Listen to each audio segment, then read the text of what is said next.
I would compare myself at the time when I was growing up, being darker Yeah. complexion was not a thing. It was not beautiful. It wasn't honored. It living in New Jersey, that was not a good thing. Um, Oftentimes I was called all types of really mean names and Yeah. compared to animals and things like that because of Yeah. my skin. So Yeah. it so happened that my very, very close friend, and I still love her today, we're best friends, she was actually lighter than me. Yeah. And I remember there were situations where we would be compared and I would feel so small because with accomplishments, you can do something about it sometimes, right? Like you Yeah. can work Yeah. really hard, you can connect with new people. There's things that you can do. But when it comes to your complexion, Yeah. you can't do very much with that. And as time has gone on, I was talking to a friend recently, and I don't know if you know Black China. She is Yeah. Yeah. Yep. rapper or she's a social media person, a personality, Hmm. and she sells skin lightening treatment. And my Yeah. friend was saying, who would even wear skin lightening treatment? And I remember there was a time in my life where I actually was using that. Yeah. And I forgot. I Yeah. didn't remember until I was having this conversation with my friend. And I was like, wow, I was a kid. I don't even think my parents even knew that I was using skin lightening treatment because I wanted to be accepted. I didn't want to have to compare myself. I wanted to at least I can change something about myself. And now I love my skin. It's not a thing, but I think that Yeah. that's where the comparison really started. All right, we are live. We are live, everybody. What's up, everybody? Welcome to another episode of the Kava Club podcast. You guys already know who I am. My name is Will. I'm the host of this show. Ladies and gentlemen, I'm very excited today. I am super excited today. I have a very, very special guest, there is a backstory to this. It's crazy. We just at first I didn't know who she was, but we just found out we went to the same college through our conversations. So everybody who's been following my content, I believe everything happens for a reason. So the fact that we both went to the same college, I felt like this she was she was she was supposed to be here on my podcast for a specific reason. So I truly want to say thank you so much to her directly. Thank you so much for taking her time for this opportunity to be on my podcast, and also to talk to you before and finding out we both went to the same college. So that was cool. That was kind of exciting. That was random. Yeah, I know. So that was pretty cool. About everybody. So thank you so much. But everybody that's watching for the first time, you're tuning in. I just want to say thank you so much for tuning in. Thank you for watching. Please like and subscribe to my channel. Everybody that's been watching, been supporting me, giving me so much positive feedback. Thank you so much. Actually, it gives me inspiration and the fire to keep doing this. So thank you so much. But she's one of our African American sisters, all the way from Washington, D.C. She is the owner of TMM Consulting, and she's part of the Real HU, the HU alumni, Yes. baby, the Real HU. Yes. If you don't know, it's all good. You don't know. But if you know, you know. All right. But I'm very excited for her. I'm very excited for her to be here today. But I allow her to personally introduce herself for everybody. I'm excited. I know everybody's excited to hear her story. So it's all you. Go ahead. Hello, everyone. I'm super excited to meet everybody and just share, be vulnerable. My name is Deshawna Grimsley, but I go by Deshawna.g on Instagram, YouTube, as well as TikTok. I love the social media, well, in regards to just dancing and having fun. But we'll talk about how I feel about all that. I'm the owner of Team M Consulting, which helps people pay off debt and build wealth. And I'm also the owner of Humby Wellness, and we sell wellness products such as candles, essential oils, all things that help people feel good in the moment. So, really excited to talk to you today. I'm excited. I'm excited. It's just crazy how we were talking. We found out we went to the same college, and Copeland, and our teammate Copeland. Yes. If you're watching this, what's up, brother? I'm gonna call you right after. I'm gonna call you right after. But yeah, I'm excited. Thank you so much. So I guess let's get right into it. The first question I want to ask you, how did you grow up? So, I grew up actually in New Jersey, Mm-hmm. and the beginning of my life is not the typical experience. So when I was about 5 years old, I was diagnosed with Wilms cancer. Well, it's a Wilms tumor, but cancer. And it was the size of a football. They had to remove my kidney, half my liver, a few of my ribs. So a lot of my life has been around me trying to stay healthy. And living with one kidney could be very interesting. And then living while being a cancer survivor is a whole nother ballgame. But after that, I still went to school and just developed as a person. And I ended up going to Hampton University after I graduated and became who I am today. So I don't regret any part of that journey, but it is a journey. And I'm excited just to share. This is my first time telling people about being a cancer survivor. So Yeah. Thank Thank you for sharing. I guess the one question I do want to ask you, because I truly believe that the experiences that we grow up, early in our childhood has a big impact on who we become later on in life. So I just want to ask you, I know, if you were there experiences that you've grown up that you went through that you felt like had a big role of developing the type of woman that you are today, if you want to share that for everybody. Yes. We already covered I was a cancer survivor. Yeah. I grew up in a Pentecostal church, so very religious. And I feel like that had a huge impact on my life. I feel as though I struggled a lot with school and confidence. And I think that made an even greater impact in my life. And then also just having to watch my parents work so hard, I think that made me want to take advantage of every opportunity that I have right now, because I knew that they had to sacrifice for me to get into certain doors or into certain arenas, even communities. And I think that I carry that expectation with me. Sometimes it could be a good thing and sometimes it could be a negative thing. Sometimes it could add a little bit too much pressure in my day-to-day life, but those are the things that made me me. Yeah. Can you for everybody that's watching, because everybody understand that every parent has expectations. Doesn't matter who you are, what culture you come from. Being Polynesian myself, my parents had their own expectations they wanted within me. But I want to ask you, I think you said sometimes it's good, sometimes it's bad. So can you elaborate on that? When is the good, when it's good, and then also when it's kind of difficult, when it's kind of bad. Just to kind of give like more information to everybody that's watching this. So I think it's good because it helps me. So at this point as an adult, I'm 26 years old. Yeah. I feel as though now I hold myself to a very high standard in what I need to accomplish.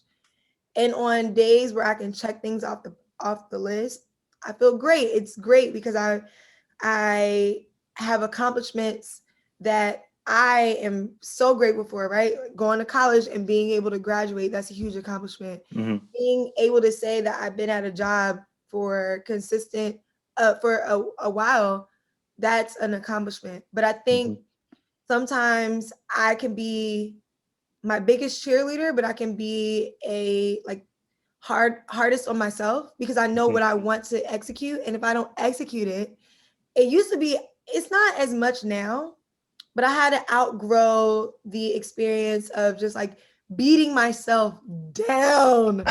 Yeah. Check everything off the list for the day. So for example, if I wanted to write a paper and then finish all my work at work and then go to the gym and then get to buy groceries, then make dinner and then still read a book. And if I only was able to finish 2 things by the end of the night, I would feel so bad. Like I would just beat myself up. And I'm no longer trying to do that anymore. It's a work in progress. So that is why I feel like it could be a good or bad thing. I think that that's something that I grew to do. I don't think my parents beat me down when I didn't accomplish things. I think that I just kept a high standard. So yeah. Oh, okay. So they gave you like they gave you like some kind of expectation and standards for yourself to live Yeah. up to, which I believe is healthy too. Yes. You got to have some kind of standards, some kind of standards. You have to make it in this world. Yeah. You have to. If you don't stand for anything, then you don't stand for anything. So it's one of those things where if you don't have an expectation for yourself, you might not accomplish the things that you want. If you don't have some goals, sometimes you can look back on life and have regrets. And I'm very appreciative that my parents instilled that in me. But somewhere along the way, I made it negative. It became negative, and I had to outlearn it.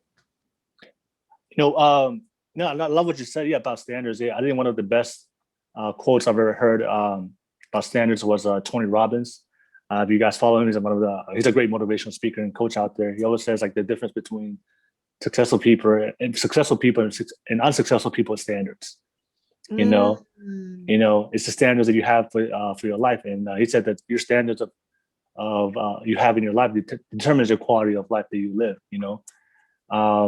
So your parents gave you the standards, but I know you said that somewhere along the way you became negative. If you want to, can you look back at it now and figure out like why was that? Like, why did you all of a sudden it became a negative thing? You're asking some deep questions. I think I compared myself a lot.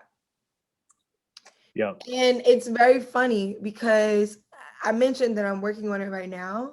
In this moment, when you asked me that question, I thought back to my childhood and I feel as though I would compare myself to my older sisters. And I admire them so much. Yeah. I'm just going to say that. They are amazing. But I always would look at them and then ask myself, why not me? Why can't I accomplish the things that they were doing?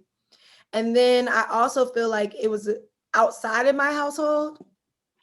I would compare myself at the time when I was growing up, being darker complexion was not a thing. It was not beautiful. It wasn't honored. Living in New Jersey, that was not a good thing. Oftentimes I was called all types of really mean names and compared to animals and things like that because of my skin. So it so happened that my very, very close friend, and I still love her today, we're best friends, she was actually lighter than me. Yeah. And I remember there were situations where we would be compared and I would feel so small because with accomplishments, you can do something about it sometimes, right? Like you can work really hard, you can connect with new people. There's things that you can do. But when it comes to your complexion, you can't do very much with that. And as time has gone on, I was talking to a friend recently, and I don't know if you know Black China. She is a rapper, or she's a social media person, a personality. And she sells skin lightening treatment. And my friend was saying, who would even wear skin lightening treatment? And I remember there was a time in my life where I actually was using that. Yeah. And I forgot. I didn't remember until I was having this conversation with my friend. And I was like, wow, I was a kid. I don't even think my parents even knew that I was using skin lightening treatment because I wanted to be accepted. I didn't want to have to compare myself. I wanted to, at least I can change something about myself. And now I love my skin. It's not a thing, but I think that's where the comparison really started. Yeah. And that's first and foremost, I want to say, all my Black queens out there, you guys are beautiful. I just want to put it out there. I just wanted to put it out there. I think I think that happens a lot nowadays. I think when it's good to have standards. That's one thing I realized. It's very good to have standards, but also you gotta have self-awareness also as well to your standards. And I feel like what you just shared. That happens. No, it happens also in my Polynesian culture, where the girls and the guys that are they're darker in skin, they feel the same way. And of course, we all know it's because of the society we live in. Absolutely. they have to create this culture in society where they feel like that the lighter you are, the more beautiful you are. And you see this in the social media marketing. You see all the time in Everywhere. marketing, in advertisements, and now we a lot of our kids and people growing up feeling like that if they don't look a certain way, the color, if they don't look a certain way, then they might have less value or worth in this world. But then when you grow up and realize, no, like everybody's beautiful in his own way. Yeah. Everybody's beautiful in its own way. And then, yeah, I just wanted to add that to everybody that's watching. You gotta have, if you feel like the way I see it is, if you feel like that you're not beautiful, either there's something you have to work on within yourself, or you are in the wrong environment. Yes. So it's really because you might think that because a lot of times I do meet a lot of people who feel that way, and I always tell them the one thing I always say is whenever somebody tells me I don't feel beautiful, all right, I don't feel I don't like the color of my skin, or I don't like this feature of my body or whatever. The one thing I always say to them, who told you that? Mm. Who told you that? That's the first question, because I know it didn't come from you. I know that for a fact. Nobody gets like you didn't grow up as a child and all of a sudden you looked at your skin and be like, I don't like my skin. No, that No. was a thought. somebody that was an external trait that somebody introduced to you, right? Yeah. That wasn't your way of thinking. So that's the question for everybody out there. You feel like that you don't feel beautiful, you don't feel intellectual, you don't feel like you don't believe in yourself. I always ask them, just go back and ask yourself, when did you start thinking that way?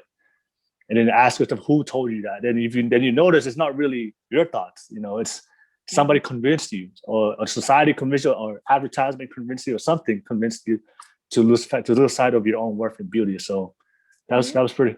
So that's cool. Anything you want to add to that? Oh no, I think you hit everything. I was just gonna say for any young lady or anyone, Yeah. if you feel as though you don't love yourself, I have 1000% been there. Yeah. And you know what I try to do now? I try to sit in front of a mirror and talk to myself. Yeah. And I refrain from getting on Instagram because all Instagram is you Yeah. scrolling, looking at other people. So Yeah. I take that time and I just look at myself and I affirm myself in that moment. Yeah. I look at my face, I look at my freckles, I look at everything. I mean, I'm like, you know what? You are not that bad. You are Yeah. gorgeous, Exactly. girl. Yeah. Just like affirming myself. And I think with time and practice, when you keep, doing that, and as you mentioned, putting yourself in communities that tell you you are gorgeous, you Yeah. will start to feel it so much. I mean, my friends and my family, they tell me I am gorgeous all the time. And that's why I Yeah. know I was able to overcome it. Is Yeah. because of so No, I love that. I love what you share, like self-affirmation. That's really, really powerful. yeah. Because I feel like I forgot where I saw it, but they always say that the first step into changing your how you feel about yourself is controlling that self-talk. You have to Yeah. learn to tame that Yeah. tame that negativity. That self-talk. That self-talk. Definitely controls our emotions or how we feel about ourselves. So a lot of times it's negative, but but if you really, really look into it, because I used to be that way, growing up. Because I remember growing up, I was darker compared to my older siblings. Because my older siblings are like light, like white. Like my sisters are just like white as snow. So I remember growing up, everybody called me the little dark child, the little adopted child. Really? Oh. Hey, my family, we mean. Your family can be mean sometimes. You already know. Family can be very mean sometimes, but that's life. It toughened me up. And that's why I always say, like, especially when it comes to our childhood, regardless of what you went through, and this is for everybody that's listening, and especially I know a lot. If you're younger right now, under 18, you're still trying to figure out your life, and you might think that your life is hard and difficult. I always believe that everything that you went through in your life, regardless if it's hard or you're struggling through something, there's a purpose behind that later on in life that you may not be aware of. Because if I didn't go through that, if I right now I'm I'm a very empathetic person. because of because I used to get teased about that type of stuff. So now when I meet people, I'm very empathetic to empower people to make sure they love themselves. But I wouldn't be that type of person if I didn't go through those experiences. Because I feel like, yeah, you going through that experience, I know that definitely helped you be who you are today. Absolutely. Yes. All right. So no, I do want to. So yeah. So okay. So that's so for me. I'm already. So you're growing up, and how was one thing I'm always interested into learning? How was life in Washington D.C.? You know, I'm very interested because I interview people from all different parts of the world. So so I just want to, because I know, depending where you grew up. So I'm just interested, what's life out there, because I feel like it's very good to know the perspective of different people from where they come from, and to go outside your bubble. Yeah. So if everybody that's watching this, yeah, you need to talk to them about how's life in Washington D.C. in Virginia, if people don't know. It is. So I live in the city, Mm-hmm. and it's completely different than how I grew up. Mm-hmm. So I grew up in New Jersey, but at one point there were a bunch of cornfields, and randomly there would be turkeys running outside, and sometimes on Saturday mornings I would hear them shooting deers behind Mm-hmm. my house. So if that paints a picture, that's what I used to live around. And now I live in the middle of the city, and I would say I like it. Yeah. I do. I like it. This is the So I didn't grow up around a lot of Black people. I grew up around a lot of Jewish people. Love them to death. But to be in this city, I'm around way more Black people than I've ever been around, except for at Hampton. But Yeah. I Yeah. love it. I did not grow up seeing Black people getting the opportunity to do their dreams, like Mm-hmm. achieve their dreams and retire themselves early. I didn't get that experience. And now I see so many Black people with businesses and different things like that. So it's like it's exciting. It can be pressure because it makes me want to do better. Like I said, going back to that Mm-hmm. comparison. Yeah. But I like it. I feel at home. Yeah. I don't want to ever live in a space where I don't see a lot of Black people ever again. Yeah. Ever. That's cool. All right. I know I haven't been to I've been in Virginia, but haven't been to Washington D.C. It's Washington fun. D.C. Yeah. They call it Chocolate City. Hey, I'm not gonna lie. When I went to Hampton, I always tell people this all the time. Hampton was like the funnest 3 years of my life. It is so fun. And I'm sad that kids can't be on campus to experience 100 days. Oh, I forgot about that. 100 days before Oh, graduation, we have this huge party. yeah. Kids won't be able to do that. I'm just sad. It was the best. All right. And shout out to all my Hate You alumni out there who watching Hate You. Shout out to you. Yeah. So, I know you went to college. I know, of course, you went to college. Can you talk about that process? I feel like there's a lot of things we can talk about that. So Yeah. Go ahead. Yep. I'm sorry. No, yeah. Go ahead. Yep. My parents were my biggest advocates for college. I think growing up, I already knew I had to go to college. It wasn't an option. Yeah. When I was in middle school, high school, everything was in preparation of going to college. And I remember not knowing where I wanted to go. I did not have the best grades until junior year. Mm-hmm. And I started to turn my grades around and started getting A's and B's. So I knew I had to go to college, but I don't necessarily felt as though I believed in myself, believed I was going to get into college. And going back to being a cancer survivor, in my head, I don't think I imagined living until and being able to go to college. So my mom was my biggest advocate. I thought I was going to go to Norfolk State. And we went out there to visit, and we had just read this book called Ebony. It's an Ebony book.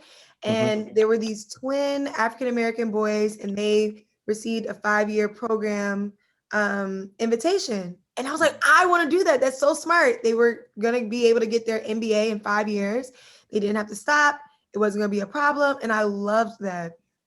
So I went to Norfolk and I thought that that's where I was going to go.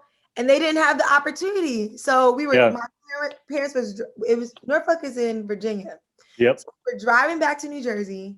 And I ended up getting an email from Hampton saying, hey, we're having tours, stop by. Yeah. And I stopped by, and I just fell in love with Hampton on that day. Yeah. So there were people walking across the campus, and I mean, gorgeous African-American girls, Yeah. like beautiful long hair, heels, strutting down the street. And there were these guys, and they looked like they were having so much fun. And I knew I wanted to be there. Like, I was like, this is where I need to be. I didn't know what major I wanted to do exactly. I just knew I wanted to be in a 5-year program, and I wanted to be like these illustrious Black people. And I remember I just went out there on faith, and I was accepted on spot, and the rest is written. I will say college. I wish I could have gotten a scholarship, because that was the hardest part. My parents had to work really, really hard to put me through college. Yeah. And I do have some student loans. Yeah. But the biggest challenge was myself, like just imposter syndrome, believing that I belonged there. Because like I said, every year I was just shocked that I was alive again, alive and well.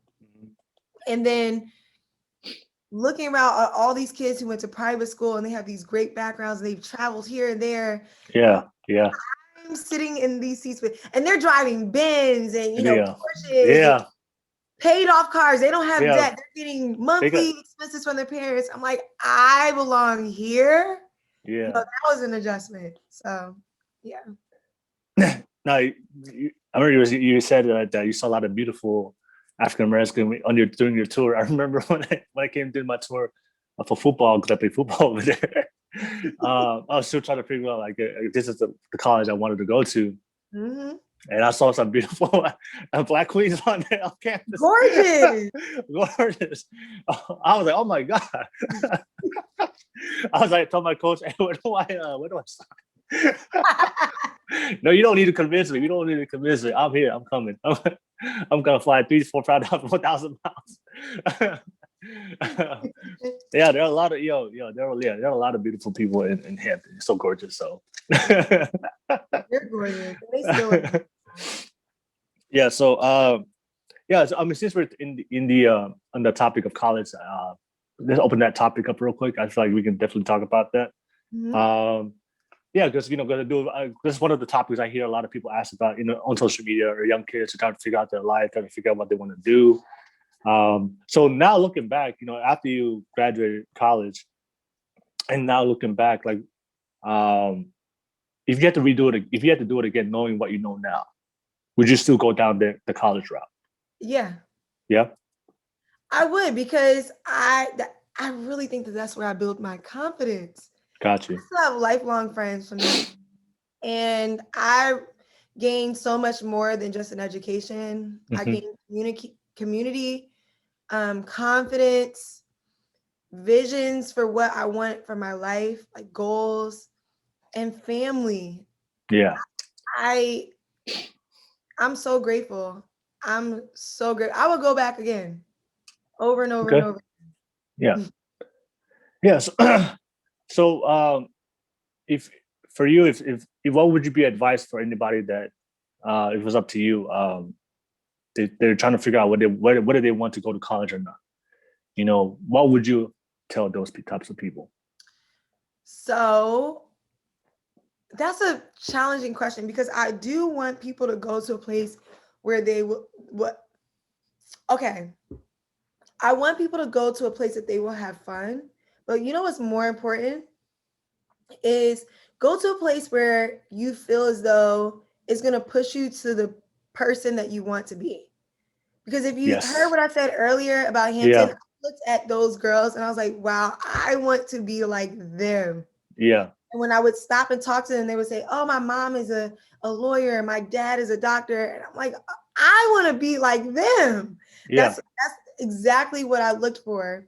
And then after I checked that off the box, I looked for a place where I can get a degree in something that I would enjoy. At the time, I wanted to be an accountant, and they were offering a 5-year MBA program.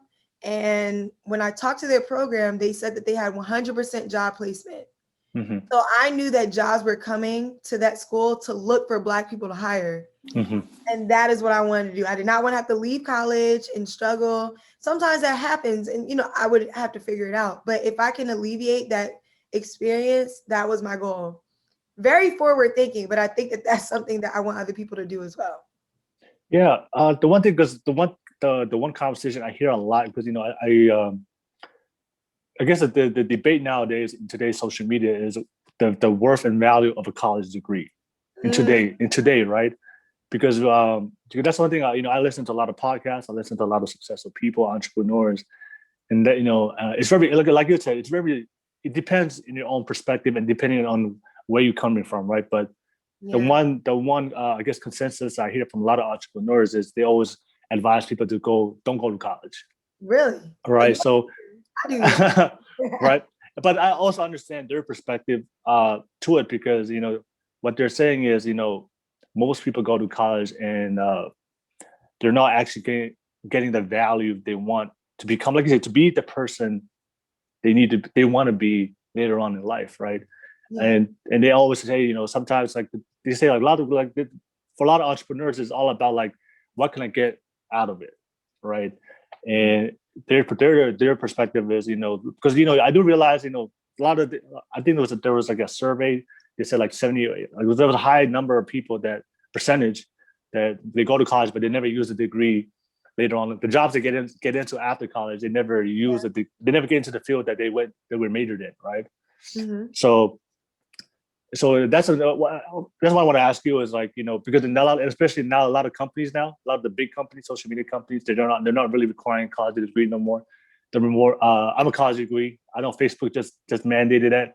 YouTube just mandated. They used to have a requirement to have a college degree, but now they no longer require no more. They just want you to have experience, right? So I just want to have this like discussion, because what is the best route? That's what I'm trying to figure out. What is the best route? I don't think there's one route though.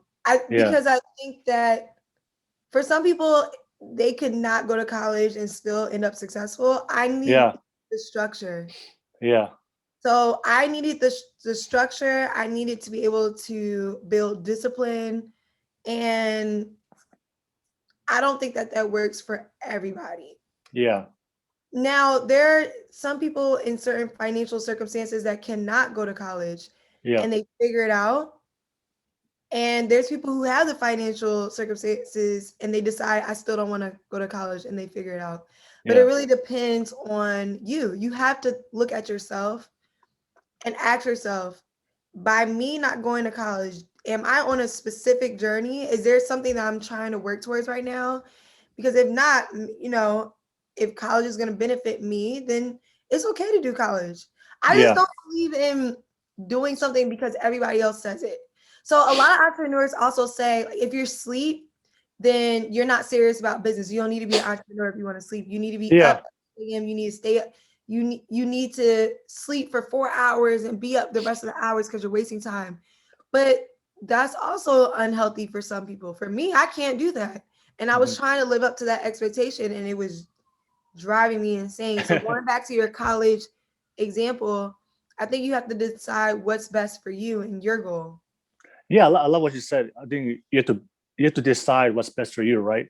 And I think that just comes. I think that it's not about the best route. I think it's all about self-awareness. I think that's the most important thing. Like what's best for you, because I do know a lot of people that go to college, but they don't want to go to college. Yeah. And then they never get anything out of it besides the fun and the parties and the debt. And the debt, right? All right. So like, I feel like I guess self-awareness is knowing who you are, knowing what you want, and just pursuing that. And I guess like I guess the way I see it is, we shouldn't have this battle of what's better. I think the question is what's better for the person. So like whatever you want to do, I think you should pursue it, especially if you know. I think that I guess the way I see it is, if you know what you really really want to do, and like you know your passion, you know your purpose, you know the gifts, what you're good at, then I feel like that's something you need to invest your time into, because at the end of the day, college, like, it's like 4 years of your life. Mhm. So if you invest your time 4 years into it, then you can be really really good at whatever you want to strive towards to. But if if you're not really really sure what you want to do, I feel like it's not bad to go to college, because, like I said, you're gonna meet people, you can build relationships, you can learn from other people, you can learn about new things. But yeah, I think if you know what you want to do, then dive into it, because you already know your purpose already. But if you're not really sure, but also, like, there's not nothing wrong with getting a college degree. I think nowadays it's like everybody is trying to, everybody's trying to, like, imply their own route. This is the right way, you know. And you There listen is no to, one right way. yeah, like you said it better. There is no right or wrong way. Hmm. There is a right or wrong way. If you're really committed, if you really believe in yourself, it doesn't matter what route you take. You're gonna make it happen regardless. Absolutely. Uh, but I feel like it's all about, because I guess now, because I'm older, um, I do value the time. Time is really really important now. I don't know, when you get older, like you start to appreciate years. You have to appreciate every single day. And I know, Mhm. real sometimes when we're younger, we think like, oh, 4 years in college, it just goes by. But now you're older, like, that's 4 years of my life you can't get back. Yeah. So I think that's something. Self awareness is key. I think that's the thing. Like, it's not what is right for you. What do you feel like is going to be good for you?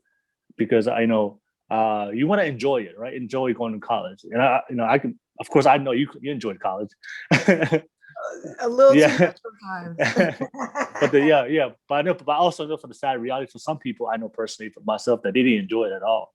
Mhm. And that's the most important thing, is your own, like, I guess, your own happiness. You should enjoy every single day.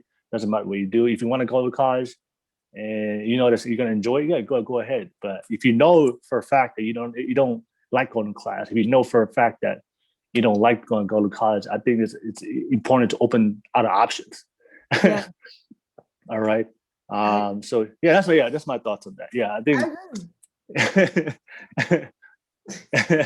that's my thoughts on that. This But is that me was. snapping and clapping with my snaps.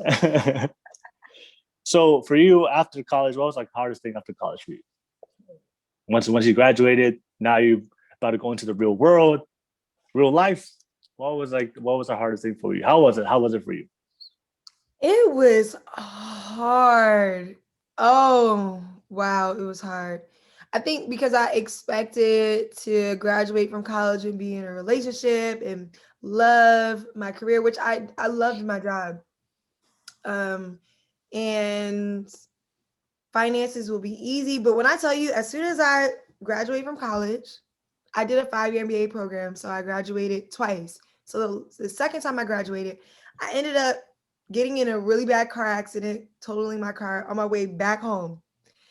And I just felt like everything was, it was just a challenge. I don't know if it was, and throughout it all, I'm always a person who's like, you know what? I can see the bright side. Like, we're gonna work it out. It's gonna happen, and it did. Everything worked out. But I just remember being so frustrated sometimes, like, oh, this is just so hard. And student loan payments started, and I was paying for my own rent, and I was doing this, I was doing that. So finances are a big thing to me. So that was a big challenge. And then finding new friends, I was nervous, but then it ended up working out. But I think the biggest adjustment was my mindset. Because Mhm. in college, you can do anything you want, right? Like, Yeah. you have maybe 3 classes a day, then you're hanging out with your friends, you're never really alone. I went from being with people all the time to being by myself, Yeah. my apartment by myself. And it was such an adjustment. Now I have a lot more people around, but it was a really hard adjustment for me at the time. I know when you. I know a lot. Yeah. When you're done with college, and then you go into the real world, it's a whole different reality. It is. All right, it's a whole different reality. I know for me, I struggled because I end up, I played football, and then when I realized it was over, when I was always, I was like, oh my God, because my goal was to become, make it to NFL. Obviously, that didn't happen. And when I realized, like, that window that has closed now, that was something that it was a very like tough pill to swallow, to realize that this is my dream of ever since I came to America, making it to NFL wasn't going to happen. I know that, and I know that happens to a lot of athletes when they realize their athletic dreams are over, because you've been living your life a certain way. All I did in high school and college, going to JUCO, was like just wake up, play football, and go to school, and that was it. Yeah, but I guess the one thing I learned is the one thing I guess the one thing I loved about Hampton is this. The one thing I took away is just learning from all types of people. The communication, the relationships I made with all types of people. So that was cool. That for me, I was able to go outside my comfort zone and go to the East Coast. Because if you're Polynesian, you know that we always stay within our community. We always stay at either the same house for a long time. I don't know how it is for you guys, but most Polynesians, they live in the same home with their parents until they get married and they move out. I wish. Right. Or we stay in the same home. We stay in the same town that we were born into. And I think that's one thing I loved. I really appreciated my experience in Hampton, because number one, it forced me to leave my my comfort zone of where I grew up and my family. And then I was out there just being around a whole different environment that I wasn't really accustomed to. And then playing football and all the HQ parties and stuff that we did, it just gave me a different experience. And I guess it allowed me to be uncomfortable, but it made me being comfortable being uncomfortable, if that makes sense. Because before, whenever I did something that was uncomfortable, I was very like timid. I was very shy. I had anxiety. But now I'm living in the East Coast, whole different city, meeting all these types of people. It just kind of expanded my horizon of what I could do outside my comfort zone. Then it actually changed me as a person, by the way. Before I was only limiting myself with my circle, but now like making new relationships, making new friends with people, it allowed me to come out my I guess being an introvert, come out. And that's how, now I'm talking to people on camera now. I'm on social media. But if you talk to a lot of people that knew me in Hampton, or my roommates, my teammates, they just, one thing they always say, I barely spoke anything. I was really, really shy. Oh. Yeah. I would have never guessed it. But you know what? I was shy too, so I can understand. I know. Wait, before you go to your next question, how did that feel? Because that's extremely significant, something that you were working towards all of your life, and you had to make the decision to change. How did that make you feel? It was tough. I'm not gonna lie. Like for the first 6 months after graduation from college, I did go into like some sort of depression. Looking back now, I didn't know it was depression, but now I learned about mental health. It was depression. I just didn't feel happy. I didn't feel like I had a purpose. I felt like my life was over. But that's how I really felt after, when I realized that dream was over. But I guess, just through being around good friends, I had some good people I opened up to, my older brother, and just letting, that's one thing they always say, though time will heal everything, I guess, Yes. Yeah, right. And I think the biggest mistake a lot of people make is like when they go through these feelings of depression, and they try to speed it up or just try to slow it down. You just have to let it go. You just let it play it out. And for me, it allowed me. I guess the one thing I can say, being depressed, it allowed me to open up as a man, to be more vulnerable. Because I was the type of person, I would never talk about my emotions. I will never talk about how I feel. So being depressed in that moment, that was the first time ever that I actually I started talking about how I felt. And because if you knew me back then, I would never talk about my feelings. Right. And it was just funny now. I mean, and that's something I learned now, especially when it comes to communication, especially comes to building relationships with people, you have to be vulnerable. You have to be open. I think that's one of the, of course, we're gonna talk about relationship later on in the podcast. But that's Woo! something but that's something I notice nowadays, especially in today. People are afraid to be vulnerable. People are afraid to be vulnerable not only with their significant other, but also to other people as well. Mhm. I realize now that, like I told you before, I believe everything happens for a reason. Absolutely. If that didn't happen, I wouldn't be able to be vulnerable, and I wouldn't be also be at peace with my vulnerabilities, and be vulnerable and be open now with my emotions, and be open now how I feel about myself, not only for myself but also to other people. Yeah, so looking back at it, I feel like that had to Yeah. happen. So Yeah. that's the lesson. So that's the lesson. So I guess that's the lesson I learned from. That was the first time I ever felt some type of depression, but that was the first time ever I was able to open up and be vulnerable. The first time in my life. Yeah. And can I say, I find that when I have those moments, or when I see other people have those moments, it's the chance for you to choose something different. Hmm. And sometimes the different is actually more, even more fun than what you thought you wanted. Like Yeah, sometimes I'm very religious, so I think that yeah, sometimes in our lives we try to decide what would be best for us, and God guides people to what is actually the best option for them.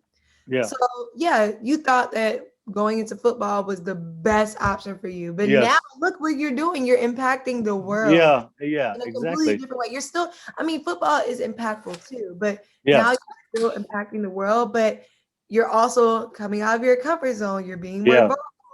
So it brought out a lot of other things within you. So I think that yeah. was a beautiful thing. Yeah, and I love you how I love how you brought God into it, because God did also play a big factor. Yeah, I did a lot of praying. I did a Yes. lot of those like one-on-one conversations you have with God all the time. And I think Yes. I don't think it was praying; it was more complaining. Now I look back That at too. it. I do that too. uh, but I guess like when I hit that rock bottom, right? And when because there was a point in time when I was just like I got to a point where I was tired of being sad. I was tired of being depressed. Mhm. And then and that's why I always tell people is like if if you're struggling, if you're feeling, if you're going through something, just let it play out, because there will be a point in time that why you went through that obstacle, that storm in your life, Yeah. right? And I got through the worst moment of my life, and I really had to look at myself like, what am I doing? Am I really gonna be sad and miserable and pity and living in my own self pity for the rest of my life? All right, football is over. It's over. Like, it's time to accept the reality. Mm. And then life still has to move on. But I was very stubborn. We can't be at times as people. We can be stubborn, but I love how you said the word change, right? And that's something I learned. Change is good. You Yeah. know, and that's the one constant in life. That's one of my favorite quotes. That's the one constant in life is change, Yep. right? So if sometimes God puts us in a situation for us to change, and He Yeah. knows we're stubborn. He knows our hearts are stubborn. All right. Does it? So God knows this, right? He knows that my heart was stubborn, that I wouldn't want to, I didn't want to accept this. So He put me in that situation. So I can finally realize of myself, like, I got to stop being stubborn and accept my reality. And also look within myself that I know I can do something better. Yeah. If I put this much effort, I realize, if I could put this effort to earn a scholarship, and because a lot of people don't know my story, but I grew up in Tonga, in the small islands of Tonga. Um, What? yeah, in Tonga, it's like a small dot on the map. It's a very small dot. So so it's a very small group, a small island. Mhm. But I had to look back within my life. I guess one of my favorite things I always advise people is, if you're going through some type of pain, instead of especially like if you're depressed, you don't feel in control of your life. Um, stop looking like stop looking forward to your future, because sometimes I always tell people, sometimes you have big goals and big dreams and things you want to achieve for your life, and sometimes we overwhelm ourselves because the bigger the goal, the dream, the further the distance that we have to go. And Mhm. sometimes when we see how long we have to go, that can kind of like overwhelm you. So I Yeah. always tell people, like, sometimes you have to look back of where you came from and see how far you've come. Absolutely. And when I hit that rock bottom, I really look back at myself, how far I've come. I was born in Tonga, made it to America, able to get a scholarship, play football, learn a new sport, play football, learn a new sport, competed with kids that have been playing the sport their whole life. And I was still, and I learned in a couple of years, and I was able to do really well enough and still be able to earn a scholarship, go to college, get that experience. And I told myself, if I can do that as an immigrant, if I was able to accomplish a lot of the things I've accomplished, and just looking back, I was like, that's when I was able to like tell myself, you know what, I gotta stop being depressed. I gotta stop feeling sorry for myself. I've come this far in life. I didn't come this far just to come this far. God didn't allow me to come this far just to come this far. He still has a plan for me. He has a purpose for me. I just gotta wake up, start taking responsibility, and just move forward with my life and leave that behind me and just focus on the future. So I agree. So and then we all go through that. Share that because I did not know. Sorry, I keep looking down because I have a new puppy and he is just everything. But no, I think that is amazing. Yeah. And I 100% agree. You once again. Ooh. All right. So I remember, I know you mentioned, so you graduated college, you're doing your thing. For you, and I know you mentioned that you are the owner of TMM Consulting. Yes. So I'm very interested to how you went from like graduating college. Ooh, excuse me. Oh, bless you. Thank you. I'm interested from your journey on that path. So how did you get from graduating college, going to the real world, and how did you get to that point to now where you started your own owner of TMM Consulting? Do you know I had an idea that I wanted to have a business right after I graduated from college. Yeah. But see, when you want something, sometimes distractions will come. Yeah. And so the first distraction was a network marketing opportunity. And I hopped into that and hopped out of it after a month because it didn't work out for me. And then from there, I realized my passion is still finances. So I need to go back just a little bit. Yeah. So I went to college for accounting and I wanted to become a CPA. I ended up dropping the entire dream after the accident I mentioned earlier and told myself, I wanted to do something different. I wanted to be more into communications. And at the time, very similar to you, I would get so nervous to talk to people like that. This is just not the natural, a goal. It wasn't a natural goal for me. It was just how life led me. Yeah. So after I decided that, I left my financial background, but I still wanted to do something with finances. I love finances. I feel like it's very impactful. And in the African-American community, we need more education. And I think that we don't get the same opportunities or wisdom because we don't have as much legacy in our community for a lot of different reasons. So I knew I wanted to do something with finances, and I just didn't feel like I had all the answers yet. I was just so nervous. So it took me a year. After a year, I did not get promoted at work. And it made me realize, like, okay, I think I need to start putting more of my time, not only in my career, because I love, like I said, I do love my career, but I also wanted to put time into outside things as well. I don't think it's healthy for you to just have work as just your life. You have to have things outside of work. And I wasn't dating. And my very close friend, we sat on the phone and we signed up the business.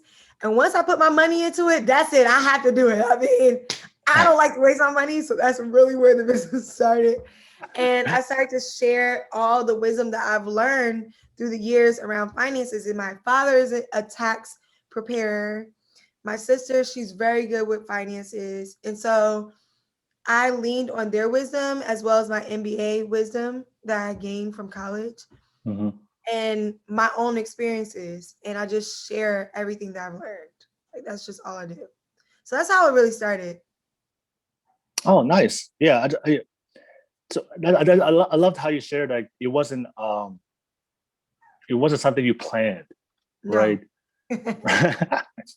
Right.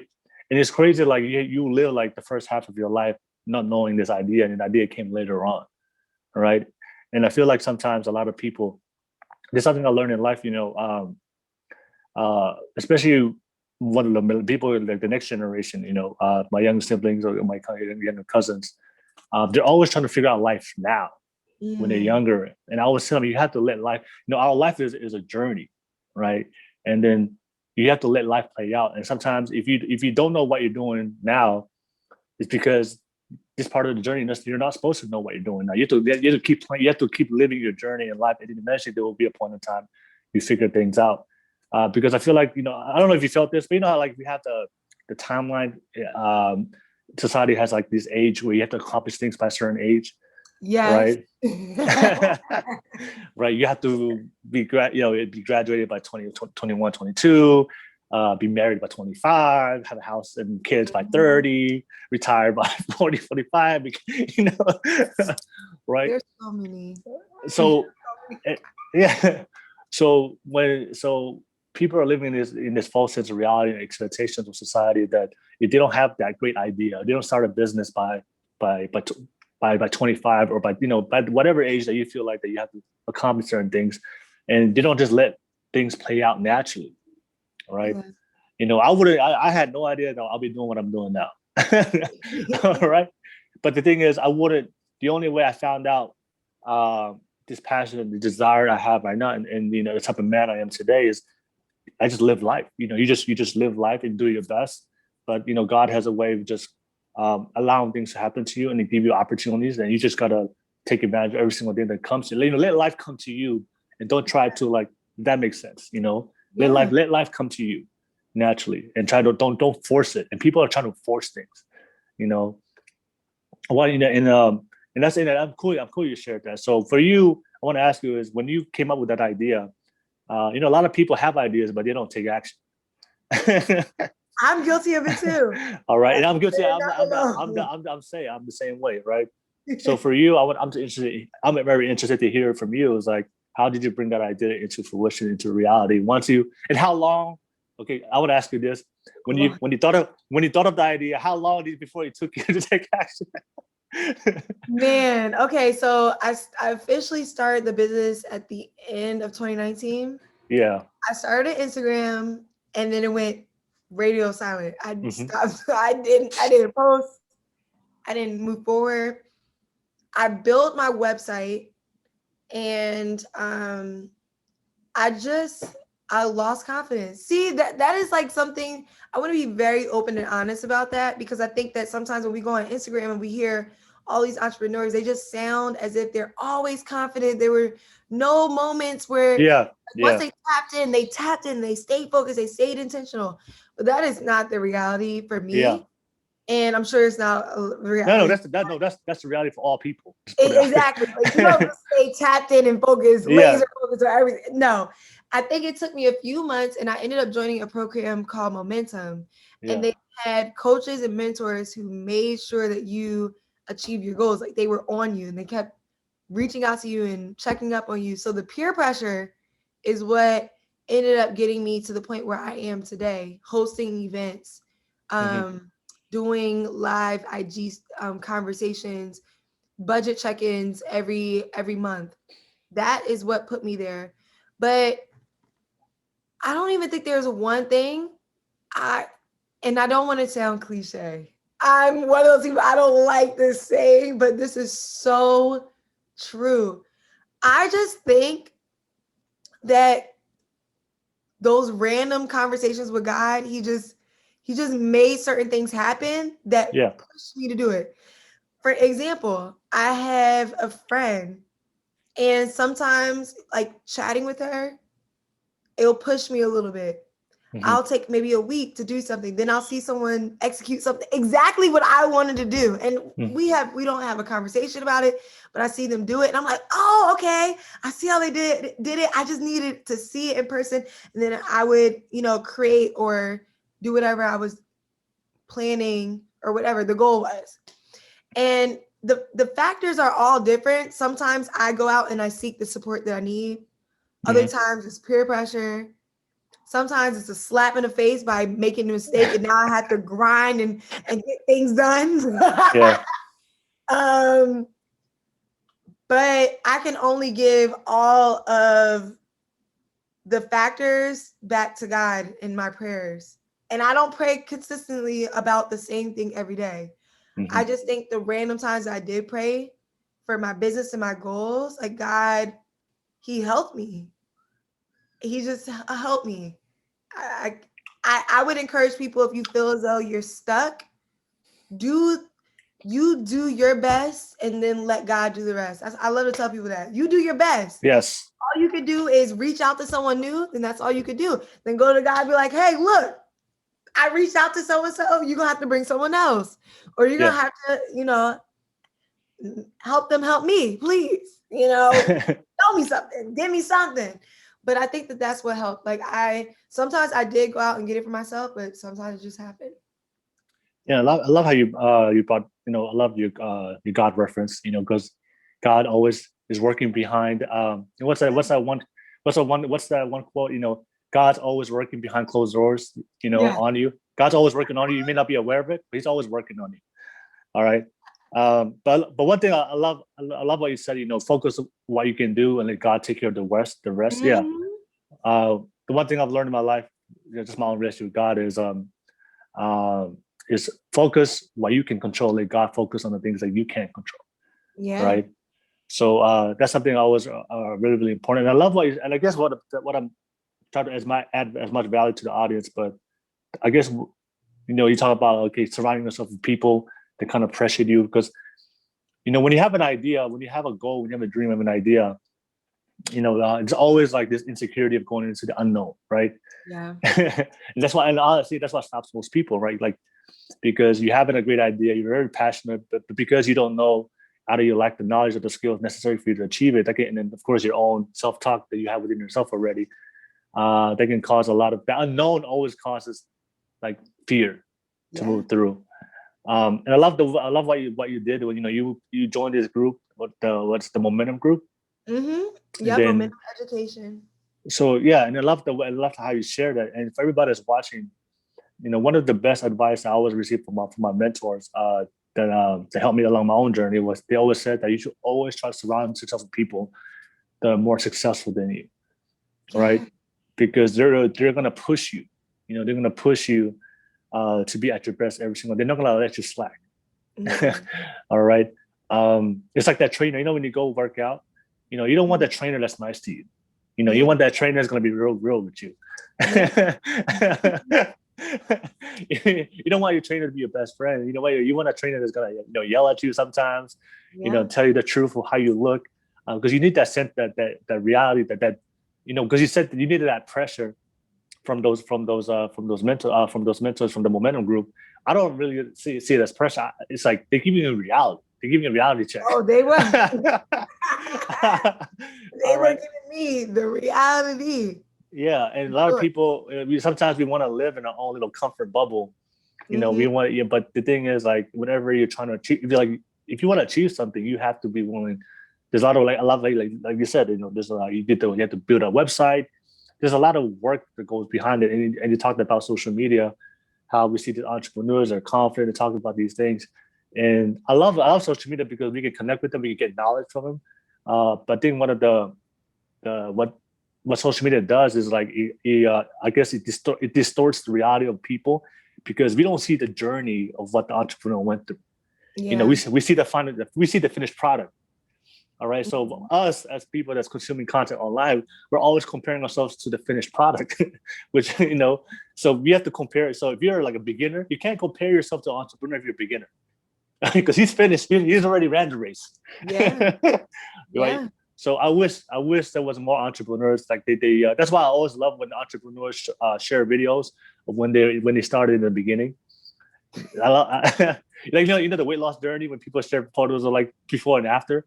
Yeah. I wish a lot of entrepreneurs and people that have a big following or influence on social media, I wish they would share more of that, so that way it can give people context to know, hey, this wasn't like an overnight process. This confidence you see me doing.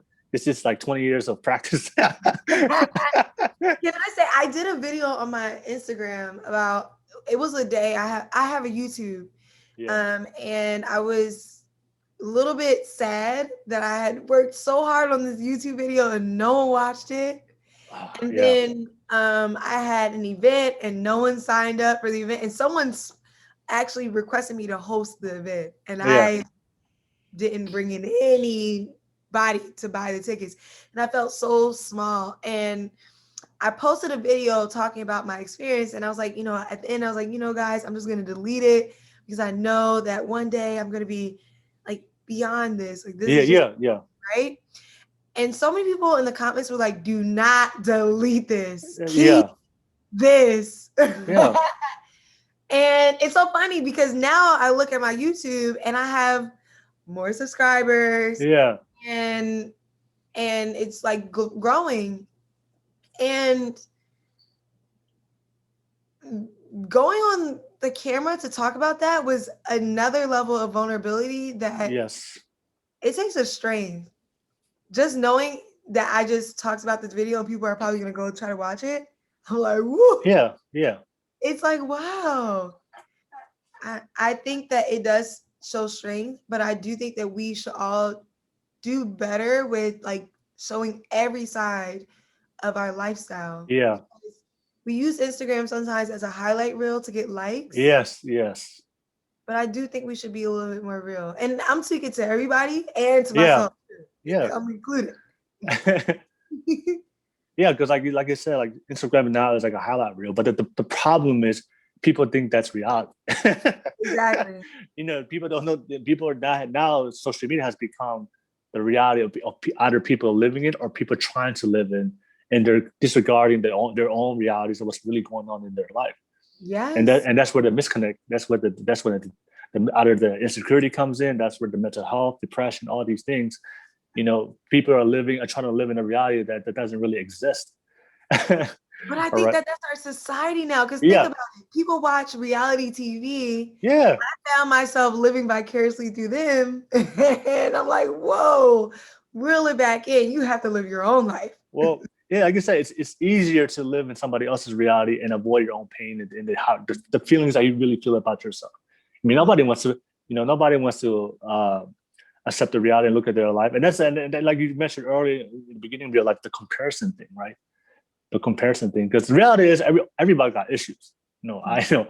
And sometimes we want to bury those issues and just watch the housewives on and laugh at them. yeah. Or live through them, right? Live through them. And that, so it's just, that's something I see a lot. And that's why I always want to give context to people. And then sometimes even people reach out to me, man, you're so, how do you're so confident on camera, or you're willing to open up yourself. I tell them, no, that was a time I always tell them like, I wasn't like this before. This was years of me. And if you're a content creator, you know this. There's a lot of videos we have deleted. They're like archive. We have an archive on our phone of like thousands of videos that we have not posted. Never. Because of our own insecurities. Yes. Of our own insecurities. Yes. All right. And if you're a content creator, you know what I'm talking about. But people don't see that. And that's why for me, I'm always attracted to content creators or influencers online who are very transparent, who are very vulnerable. They're open to be vulnerable on their platform, because that shows me the realness. All right. If I see somebody's profile, and like I said, I'm not saying they're a bad person, but for me, is if everything you post is like perfection, right? Yeah. Everything's filtered, everything's, the perfect angle. I just, because of my knowledge and experience of the real world, for me, that's not a perfect sense of reality of who you are as a person. And the more human I can see you in your profile, that's the people I really would like to follow, because that's the reality of life, because we're all human, we all have imperfections, we all have our moments, but the thing is, that's okay. And that's okay. That's who you are, that's who we are. So cool. Thank you for sharing that. No problem. No problem. So before we go dive into some of the topics, I'm really, we have some good topics, by the way, for everybody that's watching. We got some good topics. I guess the one thing I just want to say, I want to ask you before we move on, any young girl out there that's watching this, they want to start a business just like you, They want to be successful. They want to carry out the purpose. What's one thing you would, I guess, give me like, let's say, three things that you think that they should do to find their purpose, to find their, to carry out their dreams and goals, and to live a very happy and fulfilled life. If there were three things you wanted to give them, what would that be? If you don't know what you want to do, say yes to anything that gets you excited. So if your friend asks you, hey, do you want to do a dance class? Say yes. If you see a new food and you want to try it, say yes, try it out. Just if you think you're interested in making jewelry, say yes, just make it and start from there. The second thing I would tell people is just start. If you have enough self-confidence that you can start it by yourself, then do that. If you need to ask for help, find somebody that you trust who will hold you accountable and just like comfort you as you make the first few steps. Then do that. But the main goal is to start. And the last thing is you have to give yourself deadlines. Because if you don't give yourself a deadline, it will go on and on. For example, I have a video I need to edit. The deadline was Saturday. I'm going to edit it today. But because I know the deadline was Saturday, I'm pushing myself to get it done today, right? So it's not as much of a thing if you miss it, but when you have a deadline, you have a goal that you're working towards. So you won't find yourself letting time just pass by and you forget it. Mm-hmm. Those are the three things. Oh, that was fire. Thank you. And just to piggyback off what you said, I absolutely agree and believe in all those three things. You mentioned number one, say yes to everything, which just means try new things. A lot of people are trying to figure out what they want, but they don't try anything. Or how do you like? And the thing is, everything in life, everything we like in life, is because we tried it. The food that we like because we tried it, right? Mm-hmm. The jobs, the hobbies, everything. It starts with trying. And I always hear this a lot from a lot of young people. I don't know what I want to do. They're like, all right, to try something, you keep trying until you find something. Exactly. Right. But if you don't try, then you will never know. Right. Mm-hmm.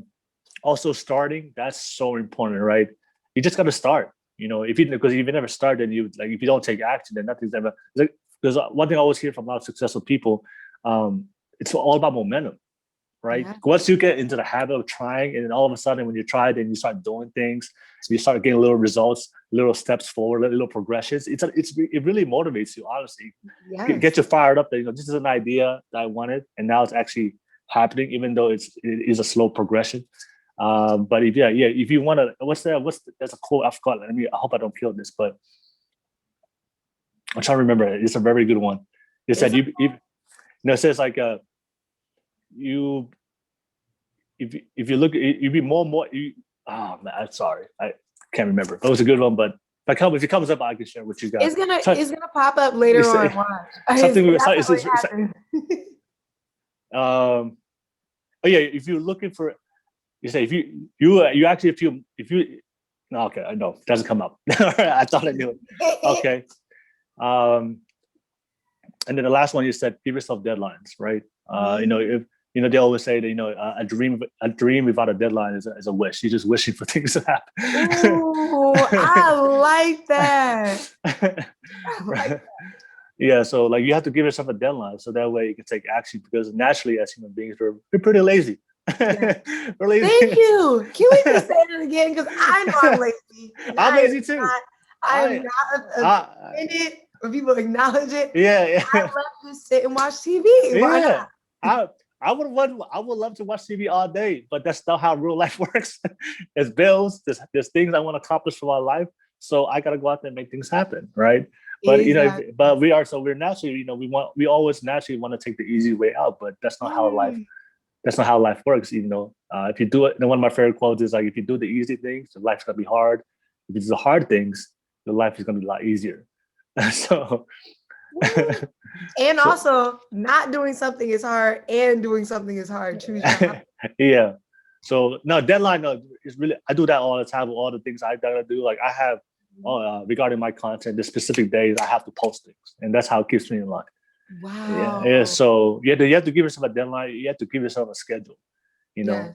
All right. It's just like a job. If your employer never told you, gave you a schedule, gave you a specific time, you probably won't show up to work.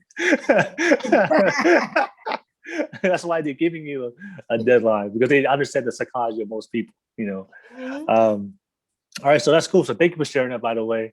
No problem. Thank you for sharing the story. Thank you for being vulnerable. Thank you for opening up on my podcast. And for everybody that's watching, I'll definitely make sure I'll post her information below on the link so you guys can follow her on social media. Definitely show her some love and support. But I do want to go into a lot of the topics, some of these hot topics, some of the hot topics that we wanted to discuss for today. So I guess the first area we're going to go into, I know, because I know a lot of women watch this, and we're going to talk about dating and relationships. Let's do All it. right, let's do it. So, what do you feel like is I know you had things you want to talk about. I guess just to open up the whole conversation.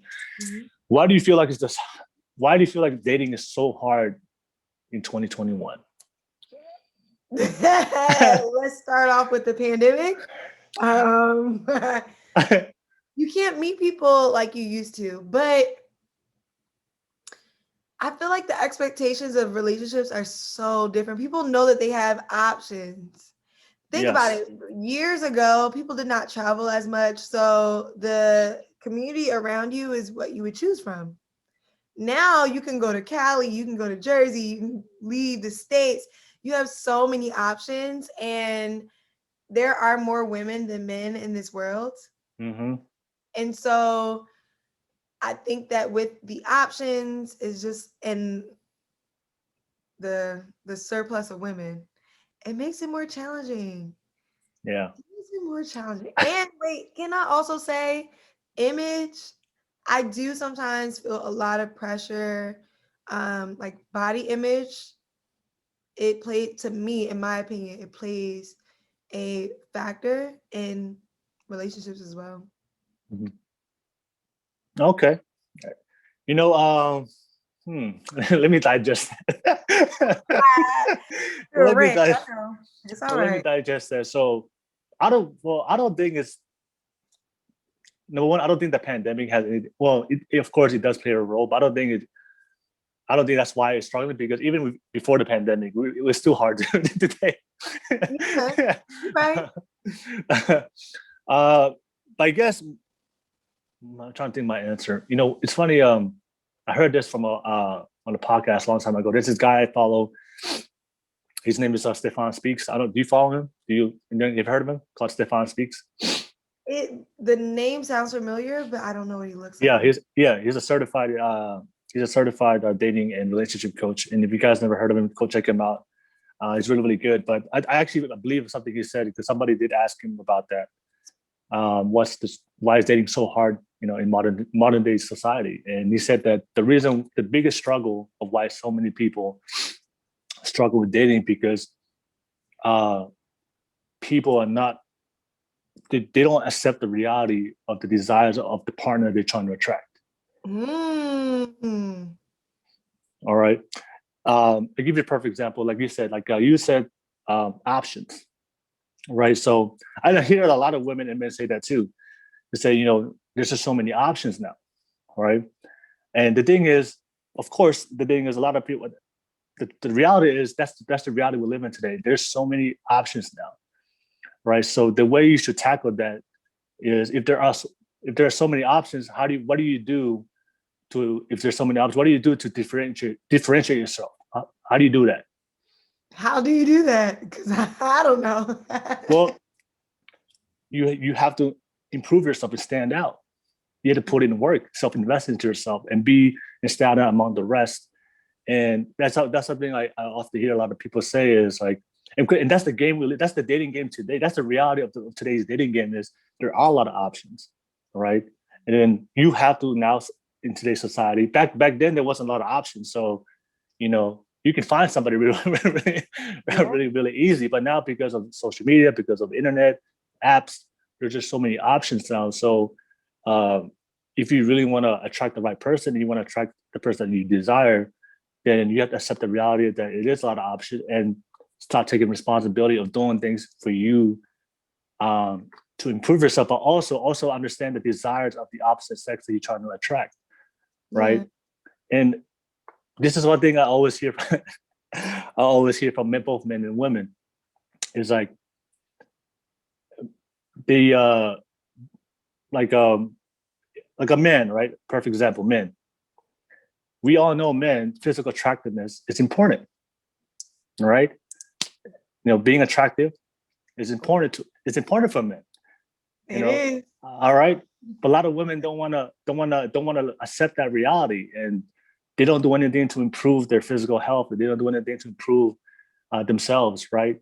And they just want. But the thing is, if you know that's what, and that's what Stefan Speaks was talking about. Like, that men, of course, do attract somebody, the man that you want. Like, the physical attraction is an important piece, but it's not the whole piece. But it is an important piece, right? It's like 70%. All right.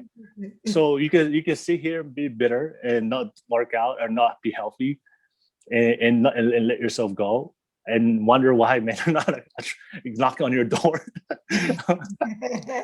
Or you can accept the reality that's how we are and understand that and do something about it and kind of work. And also the same thing applies for men too, right? For a lot of women, I know financial security is important. Is that important to you? Yeah, so I want to go back to the physical. I need to go back to that conversation. All right. Let's go back to what's your thoughts on that? Because I don't think that it's okay. Yes, I do think that guys are attracted with their eyes. I 100% agree. We already know that scientifically. We know that. Okay. But I just have such a challenge with it because I feel like sometimes that's not fair. But then it goes back to what Kevin says. I feel like sometimes it's not fair because there's the women who look a certain way through surgery. Mm-hmm. There's the women that, work out very often. And then there's people who have their natural body stature. Mm-hmm. And I just don't think that it's just about the look sometimes. No. I'm saying it's not all about it's not all about the looks, but it is an important piece.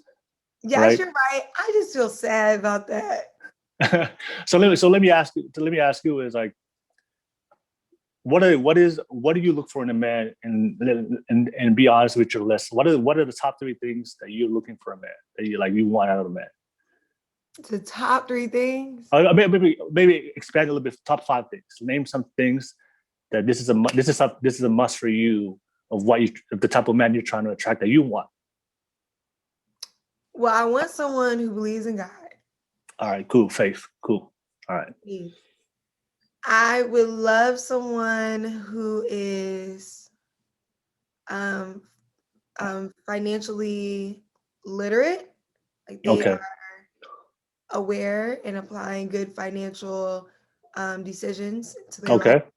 Mm-hmm. And I want somebody who just has fun. But then I feel like there's a lot of other qualities that are probably better, like loyalty and honesty. Yeah. I want somebody who is fun. Okay. 2 more. 2 more. Yeah, I said 5. Yeah. Oh, I thought you said 3. I'm sorry. So yes, honest. Okay. Did I go with faith?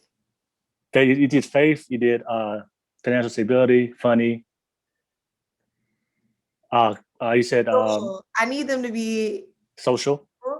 Okay. Yes, they need to have their own friends. And funny, right? And funny. Funny. All right. So a lot. Okay. And this is what Stefan Speaks was talking about. I'll break it down to you. Okay. So. Oh man, you about to just. No. So look at this. So look at this. And this is what a lot of women do, and it's funny. And I see this all the time. So all right. So you said relationship with God. Absolutely. All right. Cool. Relationship with God. You said security. You said financially aware. Financial security. Yeah, financial security. Just clarify that. Also, you said funny. Yes. Right. You said social skills, right? That was four. Am I missing one? I'm sorry. Am I missing one? I think it was honest. Honesty. All right. Okay. All right. All right. Then and I ask you like to be honest with this list. All right. And this is, of course, this is what you're saying. Is that too hard? Okay. So this is the thing. This is the thing. Okay. So all those qualities are very. So financially stable. Okay. So God is eternal. This eternal quality, right? So okay, cool. Security. No, I'm wondering, out of those 5 things, you never put any physical qualities, physical attraction qualities. Social, I forgot. It was social. Well, yes, I want them to be attractive, but I feel like that would be assumed that he's my man. Okay, no. What is what I'm saying is you want a faith man, guy with the security, guy with the job, right? Guy with the job. You want a guy that's funny. I want a guy that's honest. You want a guy that's social skills, right? Mm-hmm. The guys like that are everywhere, right? You know, so you didn't mention looks at all. So like, mm-hmm. So then would you be willing to date any? So if looks, like, to be honest, if looks don't, it's not in the top 5. So for you, looks don't really matter if that's the case. Oh, they matter. But see, you didn't bring it up though. Because I know a lot of guys like this that have those qualities, but they may not be the type of man that looks visually attractive to you. But if you said that that's what you really, really want, I don't care. So if I bring a guy right now that has all those 5 qualities we just said, but they may not have the looks that you're looking for, would you still give that guy a chance? No. but that's because I've dated people that I wasn't necessarily attracted to, just to see. I'm one of those people, I'll try it out before I say, oh, it doesn't work for me. So I tried it and it doesn't work. Yeah. So as soon as you get into an argument with them, you realize how unattracted you are to them. That. No, and that's what Stefan Speaks was talking about. Is that we're not really being honest of what we want out of men. Like, you know, if looks matter to you, then you have to include that in the list. But what a lot of women, one thing I always say, a lot of women, like, they always hear, oh yeah, I want an honest guy, this and this and this and this, right? And they're saying the things that they want to say. They're saying things that most people want to hear, but they're not like, okay, there's a guy right now right next to you in your life that has all those qualities, and you're friend zoning him. I don't have that problem right now. My friends are in relationships. All right, but all the one thing that he always says is not only you have to be real with what you want, but you also have to match what you want, right? Mm-hmm. So it's like self-awareness. So if you want a specific certain guy to look a certain way, right, and depending where he falls on that scale between 0 to 10, you know, because we have those standards, you know, when it comes to beauty, how we judge guys, how they look, and men too. Mm-hmm. And the problem is, okay, so if you want a guy that looks a certain way, all right, then you have to understand that guy also is going to look at you that same way. You have to also expect the same thing from a man. Well, you cut me up today, huh? So I hear a lot of women say, I want a guy that I want to date this type of guy that physically looks type of like this. Mm-hmm. But the question I want to ask a lot of ladies is, do you match that, right? So, you know, and that's the reality. And we have to live within those realities. But the thing is, we have all these false expectations of superficial qualities, what we want out of the man or the woman we want. But we're not being honest and asking ourselves, do we also offer those traits too? And also, do we also are willing to live with that reality? So if you want a very attractive man, all right, then you have to really ask yourself are you a really attractive female? Because usually attractive man or female, they're really attracted to other people as well, depending on where you stand. I'm sorry, I interrupted you. I'm sorry. Yeah, so what I'm saying is, whatever you want out of it, that's why he was talking about the dating today. What I struggle is people have this list of what they want, but the problem is most of us don't have the things on that list, mm-hmm. And also we're not really bringing anything to the table to match what's on that list.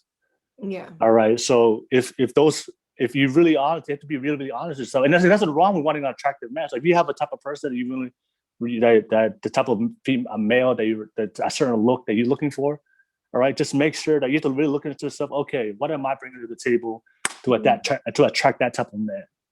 And are you really putting in the work to attract that type of man? But the thing is, we like to have these criteria, but no, we're not really doing anything within ourselves to bring that to the table. And I hear that. And for me as well, like if I have my qualities for one out of a woman, because I have to be able to bring what I have to bring something to the table. Like for me, like I want a woman that's God-fearing, right? I want a woman that's loving, that's loyal, you know, all those qualities that you said also. Physical attractor doesn't matter to me as well. So what I do is I try to work on myself to make sure I have those qualities as a man, and I can bring that to the table. Yeah. So you can I guess you can align, right? Yeah. But a lot of people have this false sense of realities for dating, for what kind of partner they really, really want. But the truth is, that's not really the real list. You know, you're not really. That's like look within yourself and ask yourself: is that what you bring to the table? And also, are you doing? And do you actually putting yourself in a position where you can attract that level of man or woman, right? Does that make sense? So, like, does that make sense? You sound like Kevin's. What's his name? Kevin Samuels. That's who you sound like right now. Yeah. So, like, you know, I hear it all the time for a lot of men. Both men and women want this, right? It's like a lot of men do the same thing. Like I hear a lot of men say, all these women, all attractive women are always attracted to guys with like money, right? But then I always tell them, look, that's the game, that's the reality of women. You know, if you know, security and their security and protection is important to them. It's very important. You know, how did we do that back in the day? Back in the day, we hunted and we built a house, and the man that hunted and built the house got the females. All right. But now it's fast forward to 2021. How do we do that now? It's through a job. We have to provide that stability. So, you know, so that's why that's the difference between us and men. You have to know what the other person is looking for, the desires of the opposite sex. And once you know what they're looking for, what they're attracted to, what are you doing for yourself to bring that to the table, so that way you can match that. Yes. So for the guys out there, if you want a higher level quality woman or a very attractive woman, and you know that a job is what's going to attract that, then then go to work. be a man of ambition, be successful, go build something, build a business, do something with your life. You know, those types of women are not attracted to a guy that doesn't do anything with his life and just being a bum. Yeah. Right? But you want to complain about it, you know? You know, complain about it. And that's the thing. We have to be real. If everybody out there is watching this, like, really, I highly recommend to everybody go write down a list of like what you really want, what you're really looking for a person, and be very specific, right? People don't try to like make it, because I know don't try to make it seem like you want to write the things that it sounds nice. No, no. If there's a specific type of woman you're looking for, as far as their body type, as far as their look, then write that down. Write what you really want, and then all you gotta do is ask yourself, what am I really doing to bring to the table to match these things, right? Mm-hmm. So like I have a guy right now I talk to. He's like he's short. You know, height is matter. Wait, let me ask you: does height matter to you? Yes. Yeah. So what's short to you? The same height as you? Is that short? Same height. I am 5'9". People tell me on Instagram I look very short. Yeah. I'm tall. But the thing is, would you ever date a guy that's that same height as you? No. I mean, you know what? At this point in my life, there's something that I know that I have to, you know, be flexible with. He can be 5'11". But see what I'm saying? See what I'm saying? 5'11". See what I'm saying? So that's a height criteria, right? So yes.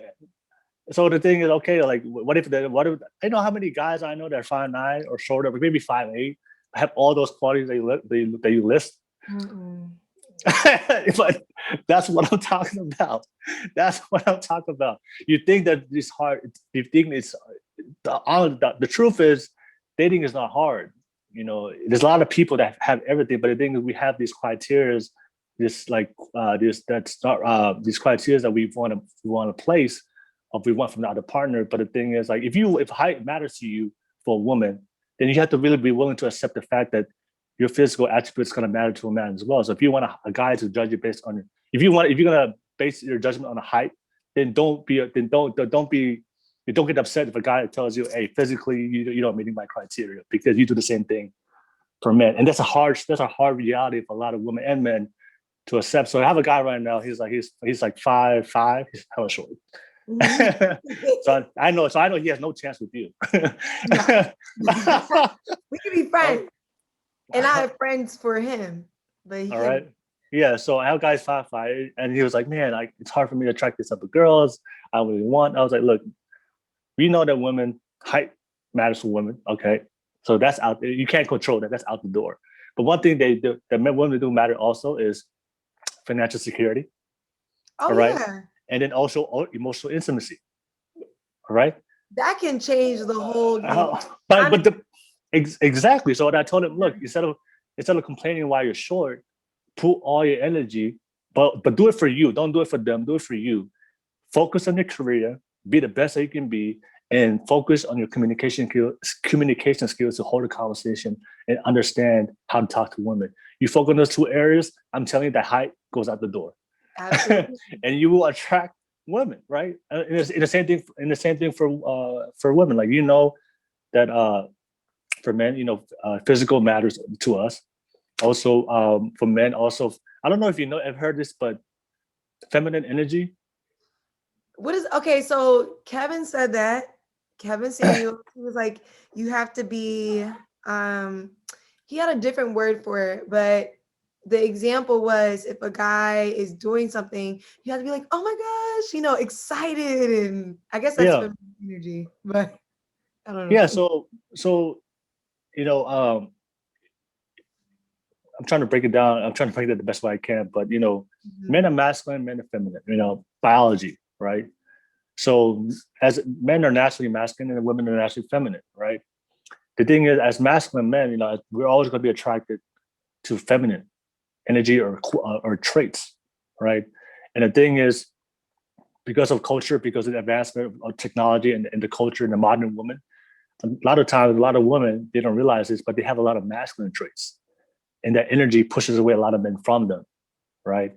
Because feminine energy, it means like your natural nurturing as a female, because male, you females you guys were procreated by the higher power, by God, whatever you believe in, but God made you to procreate, take care of the kids. So that's why for most women, you're more natural, emotional, right? Nurturing, caring, and loving, because that's how God created you. For men, we were built to protect, right? To protect, provide, and take care of the family. So naturally as men, we're more assertive, we're more confident, because that's just how we are as men. So back in the day, because of the roles we played, back in the day, most women, like 50 years ago, women just played that role of being a housewife. The men went out there and got the bread, right? But now it's opposite now, because of opportunity and modern science, and now in the laws and the laws and the new rules that we have now in society, women can now get the bread. Yeah. Right. You guys can be confident. You guys can be out there and ambitious, right? But which is fine. I have nothing wrong with that. But just be aware that a lot of those qualities are like masculine qualities. And then for a masculine man, when they see that, all they see is this masculine energy. And for most masculine men, that's what Kevin Samuels was talking about. For a lot of masculine men, especially high value, like successful entrepreneurs, type of men, they don't want they really just want a feminine woman, because that's what we're naturally attracted to. Because at the end of the time, like every man, when they want to get into a relationship, we're men, so we want to be a man in the relationship. We want to feel like a man. But a lot of women, you've seen this, like they act like the man, or they treat the man like less. And that's and then they wonder why they like. And then a lot of these women are beautiful too. A lot of women are successful. A lot of women are entrepreneurs. They have their own money. They're very beautiful. I see women like this all the time, but they can't attract a man to save their life. But it's like because they have all this masculine energy, and that's why the men, like for me, and you guys, I'm telling you guys, for all these women out there, I always tell a lot of ladies, like for men, we don't really care about your what you have.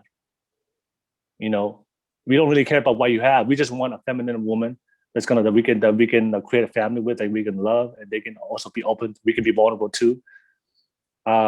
and there's not a lot of like, conflicts or disagreements. Like we can just be we just want a woman that we can be a man to. Mm-hmm.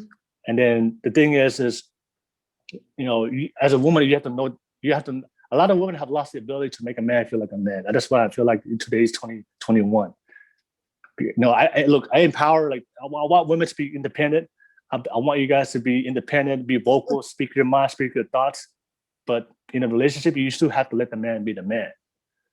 So you have to know when to turn off that switch. You can't just walk all over him, speak all over him. Then most guys are like, I can't, I don't feel natural. Like that's too much. That's too much. And the reason why I know that things don't, like physical things or what you have as a woman doesn't matter.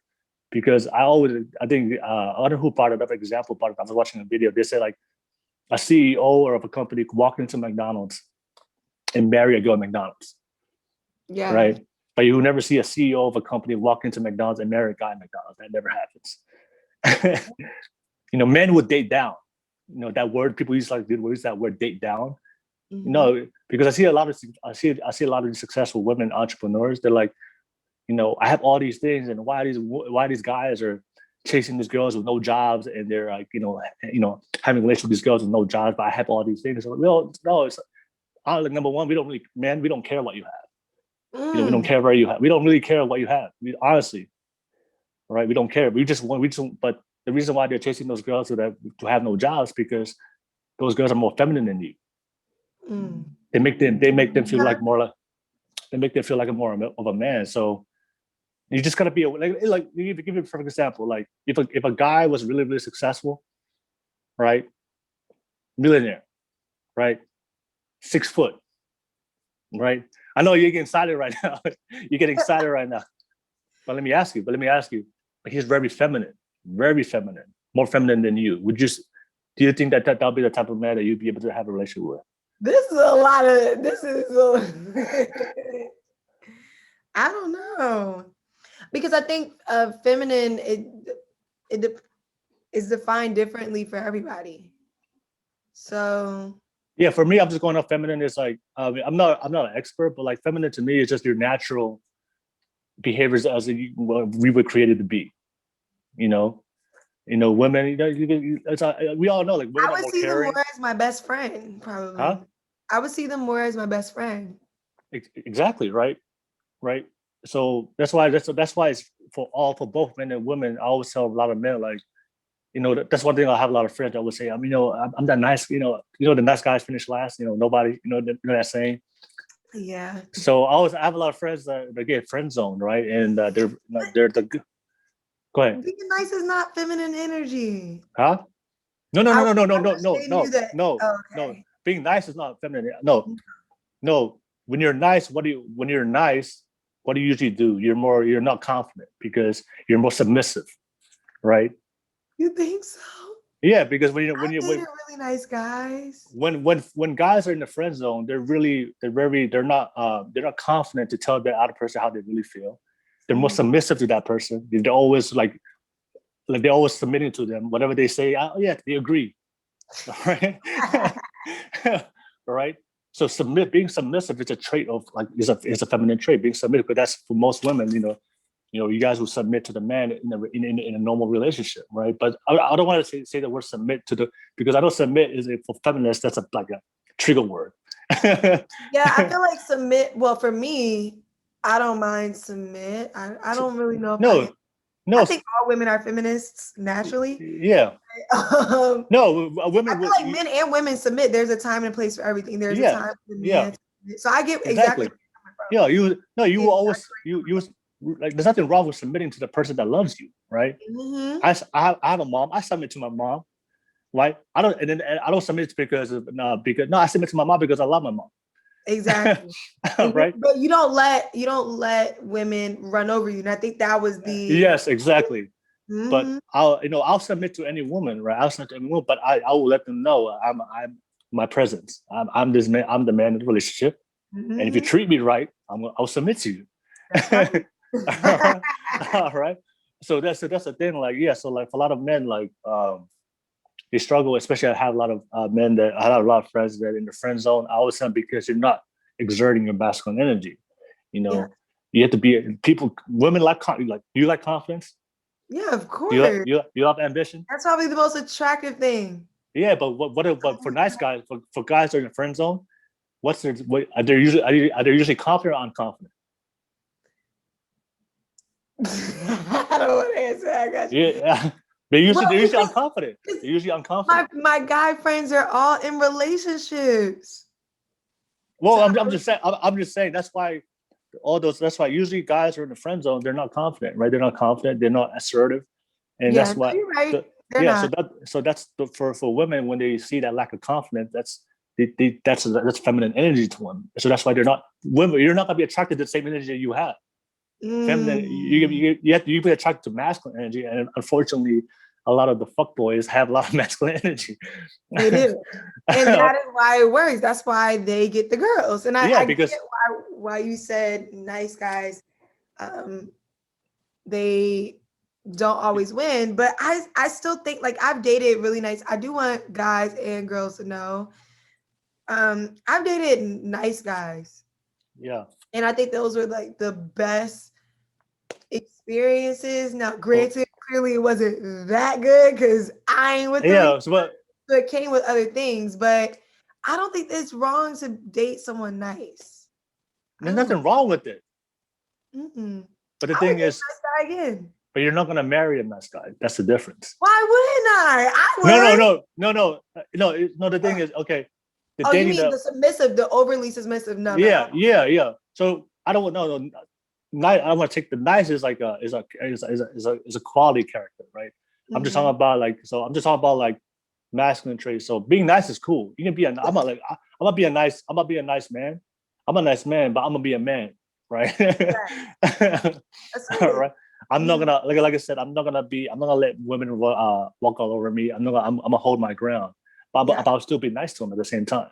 Absolutely. So a lot of men are not like I told you before. Like I feel like it's just they're not just tapping into that confidence, to their masculine energy. And if you tap into it, but that's why like you have to work on yourself. Like a lot of times, a lot of people go into relationships, but they're like there's something going on within them. They're not healed.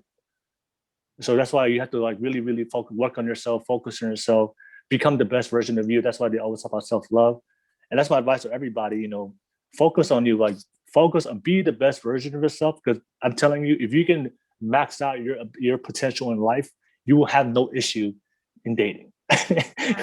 Oh, you're right. I'm telling you, that's why I always like, if you reach your full potential, put your head down, work on yourself a couple of years and become the best version of you. I am telling you, you as a woman, you attract the right man, and as a man, you attract the right woman. But but don't forget, I feel like because of society and everything that's going on, they're trying to convince men to be more feminine, and then they're kind of convince now they're telling women to be more masculine. But the thing is, when it comes to dating relationships, that will never change. The dynamic of it. That we're all, as masculine men, we're always going to be attracted to feminine women, and then feminine women will also be attracted to masculine men. Yeah. And then the thing is, and once you find that attraction, but then now you got to look into that list that you have, the criteria. Yeah. That's what stops most people. What do you think about that? I mean, you laid a lot on me today. I mean, I'm here for it though. It was very educational, and I think that our conversation even shifted my perspective. And I feel as though, I mean, I don't want to say I'm not focused on dating, because I think if the right person comes, they come. But I think my energy before was like, I want to date. I want to, my energy was completely different between quarantine and now. So, but what I will be doing is, from what you said earlier, is writing a realistic list. Right, please. The power of the pen. And I'll let you guys know. I guess I'll that journey. Yeah. And also like the reality that is really important. So whenever you write that list, and I think Kevin Samuels talked about it as well, is knowing your options and availability of that type of person. So if you have this, if you want to, like a lot of women like I want this this men and women, men do it as well, but I do hear a lot of women say they want this high value man, right? The man that has a house, has a car, looks good, takes care of himself, all these things, right? Cool. But just to understand the reality of, if that's what you want, understand like how many available men are out there in realistically, right?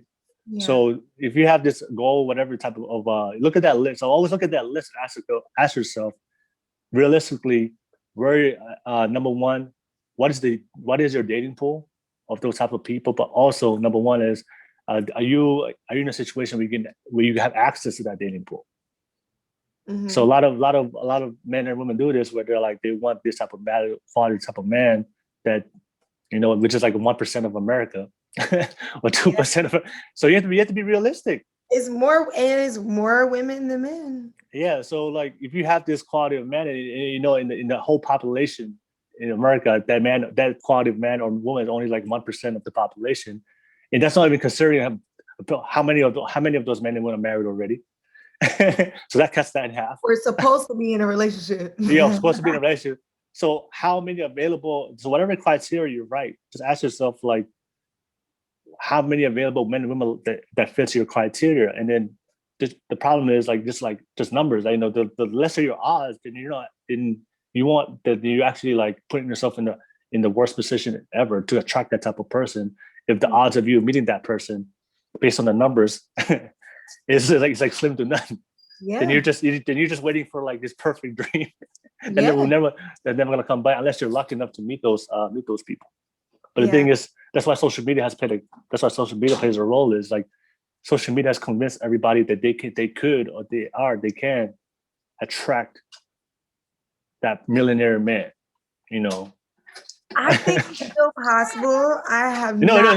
I'm just saying, I'm a numbers person. It is possible. I'm not gonna lie, it is possible. But I'm a numbers person also. Like the statistic, the truth, the odds of you running into a single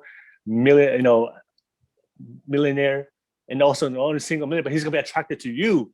Exactly. The odds of that happening, is really, really slim to none. And then I feel like a lot of us, a lot of men and women we live in that false sense of reality, and we're actually not giving attention to the men and women right now in your life that's giving you attention. That's what I'm saying. And I mean, that's not my problem right now, but yeah. So I see all these. In the past, it was my problem. I'm not gonna lie. Yeah. I just see all the time, like, if you really look into it, there's a lot of guys out there and a lot of girls out there that will be a great candidate for you, that will love you, appreciate you. But the thing is, they might not have everything on that list. They may not be tall. They may not have that perfect IG body. They may not have the hair, but you have to accept that reality. We have to live in that reality and accept, okay, we may not have everything on that list, but I can work with this, and I can really work with this, and I can build a life with this person. All right. But we live in this like this perfect list, that we have to meet this perfect list. And that's where that's why I believe a lot of people are struggling today, because everybody has this perfect list, and they're living in that, but that's not reality. Like, sometimes, like you said, like your partner, if you happen to meet that partner, have everything, great. But sometimes, like you said, they might not have everything, but you guys can work on it and build a happy life. But there's a lot of, I'm telling you, a lot of short guys out here, you got to give them a chance. Those short guys. I'm giving short guys a chance. Well, I guess it depends on what you would consider short. I consider my height that's short to me. So you've dated somebody with your height? Yeah, I did. Oh, okay. All right. I did. I like I said, I try. I don't just cancel things out just because I try. Yeah, so and I know a lot of people, you said about options, right? The problem today is just too many options. I don't even think that's the problem. I think the problem today is the availability. People are not being available. But can it be both? Because I think that there are a lot of options, but most people are in relationships. I know, but there's a lot of guys out there that are not in relationships. There's a lot of girls out there, but where? we want to. Huh? Tell the people where. It's all They around say you. they're in church. I don't see them there. You know It's what? I can't say that because need to get more involved in it, church. this is okay. This is no. I was gonna say something that the advice you said about um you gave to the three advice to the women The about trying community. because you gave. I mean, I asked her like give advice to like three things to all these people that want to live a perfect successful life, and you said one thing was like try new things. Mm-hmm. I'm telling you, just date. Just don't criteria. Just I mean, make sure that somebody you would want to date, but just try. Just take the list out the way. Just meet people and just meet people, date people, and I'm telling you, and as I'm not saying a dating, but as friends, right? Meet all types of people, but and then you find somebody. But I know a lot of times, not a lot of women like they have this list, and then they just not willing to open themselves up to that specific list. But you'd be surprised. There's a lot of guys that may not fit that list, but they still have a lot to offer. But you just gotta see beyond that. List, I mean, that's why Pastor Michael Todd said, throw away the list, rip it up. Yeah, and that's why Kevin Samuel was talking about like, even though he is kind of rough with the way he says it, Little.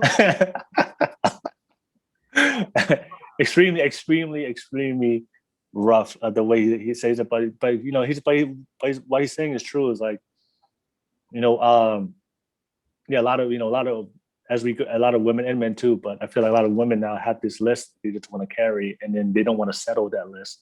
But the problem is the reality is that there's not a lot of men that actually within that dating pool of that list, but but that's something they strive for. So that's why I get to my point. Like, just live within the reality. Look within yourself. Know what you want, but also have like this self-awareness as people, and stop comparing make sure our expectations not compared to social media.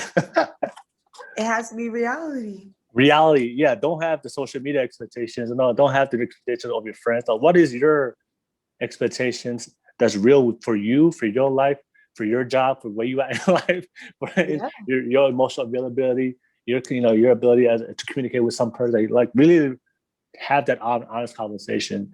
And that's something I just advise for everybody. And then, but like I said, the best thing is just work on yourself. Just work on yourself. I agree. Any other things, questions that you want to bring up besides the men? I mean, you already hit so many questions. I wanted to ask more about some other things, but I think I'm gonna leave those to when you come to my YouTube. I need know you wanted to bring this question up. What do you need from a woman to be celibate? I know you wanted to bring that up. Yeah, so I have a lot of friends who are on their spiritual journey, and they want to be celibate until marriage. So what does that look like when, as a guy, when you hear a woman tell you that? How does that make you feel? And what would make you say yes to that type of relationship? So I'm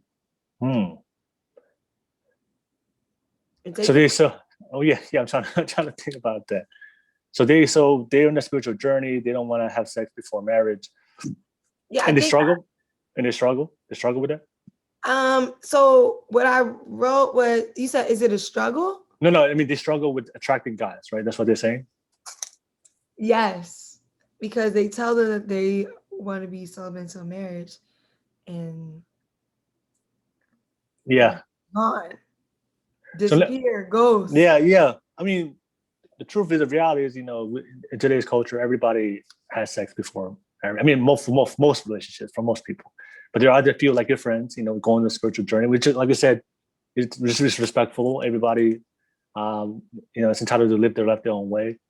The way I see it is,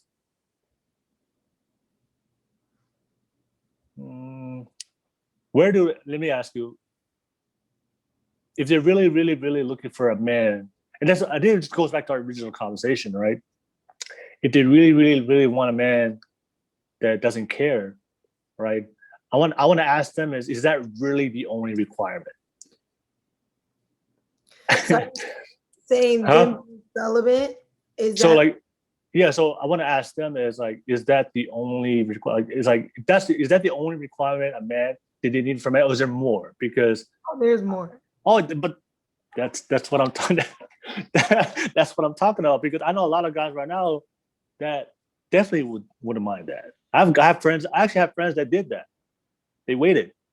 So what made them wait? Huh? Do they just respect the woman? No. Well, yeah. Like for any man, if a man love, like you said, if you truly love the other person, you will care about, about making them happy, right? That's just real relationship right there. So if you really meet somebody and if I like, honestly, I'll do that too. Like if I meet a girl and they brought up to me, hey, I want to wait to marriage, but we communicate. She understands me. She understands me. She supports me. Yeah, I'll wait for the right woman. I will wait for that. I will wait for it. But you right? would have had to get to know her before she told you that she was celibate. I'll give it for me. I'll give it her if I feel a connection with her, even in the beginning, and she brought it up in the first night. But I feel this if I just feel this connection with her, I'll give her. I'll do it. Wow. Right? Okay. Yeah. Right. But I feel like for your girls, of what they're saying is like I really believe that there's, if you're really looking for that type of man, which is really rare, all right, then you have to. For the only thing I can say to them is like be willing to date outside of your criteria, to date all types of men, because a lot of the men I saw that were willing to do that, they may not go to church. All right. They weren't. I don't think that's a negotiable. But the thing is, I know a lot of guys right now that they did that, but they may not be as strong as far as like their faith and tending. But that's something they can work on, right? Oh, absolutely, yeah. Right, but they were good people. Mm-hmm. Because there's a lot of men out there that didn't grow up in church, right? There's a lot of men out there that didn't have that foundation growing up, right? Mm-hmm. But they're really good. There are a lot of good men out there that have that pure heart that were willing to give them a chance. But for all I want to ask them is if that's what they really want, if that's something which is really, really rare nowadays, all I'm saying is don't limit their options to what type of men they want. They need to be willing to open to all types of men. If they happen to meet a guy that may not fit the traditional profile of the one other guy, maybe he doesn't go to church, or maybe he's not really in tune. He loves God, right? But he may not. He knows him. Mm-hmm. He knows God, but he's not at that level where you at. Just be open to that, and don't push those guys away, because I know a lot of guys, they're not perfect, but they're good people, and they'll be willing to give you a chance. But I do know sometimes people that are very spiritual, and I'm not saying this happens, they can be a little judgy sometimes. They can. They can. I know. And now I'm just keeping it real. We'll keep it at that. Keep it at that, right? So I'm just saying. No, I understand that. I'm just saying, if you want something that's really, really rare, then be open to all types of men, where they come from, their background, what their beliefs are, and because I feel like that's just a character thing. Like if a guy loves you, has good qualities, then they should give him a shot and see that where that goes. But I do have women. I've heard a lot of women do that. I do have some girls that they do want to do that, but they're trying to find these guys. The only guys that they want is like church guys. And as we know, in 2020, church doesn't really mean anything when it comes. Just because you go to church doesn't necessarily mean that. It doesn't mean anything. Yeah. So you have to have that in your own heart. Yeah. Do something at home. Yeah. So I have a lot of girls. I know girls that want to do that, but they're only attracted to the criteria they have on that list. So that's all I'm saying is, for all those girls out there that think like that, I'm telling you, there is a guy like that out there, but just be willing to open up yourself. Oh, I hope all the ladies are listening to that. And I'm telling you, for everybody, because there's number one, like we have to stop this, like I guess this negative perception that there's not enough men out there. There's 7 billion people on this planet. What do you mean? What do you mean there's another men or women out there? Talking about exactly what they're looking for. Exactly, but that's what I'm saying is people are saying this, have this negative perception to convince themselves. Oh, there's not. No, there are enough men and women out there for everybody. It's just you have this criteria that's actually stopping you from giving people an opportunity. But there are unlimited. There's so many beautiful and good men, women out there.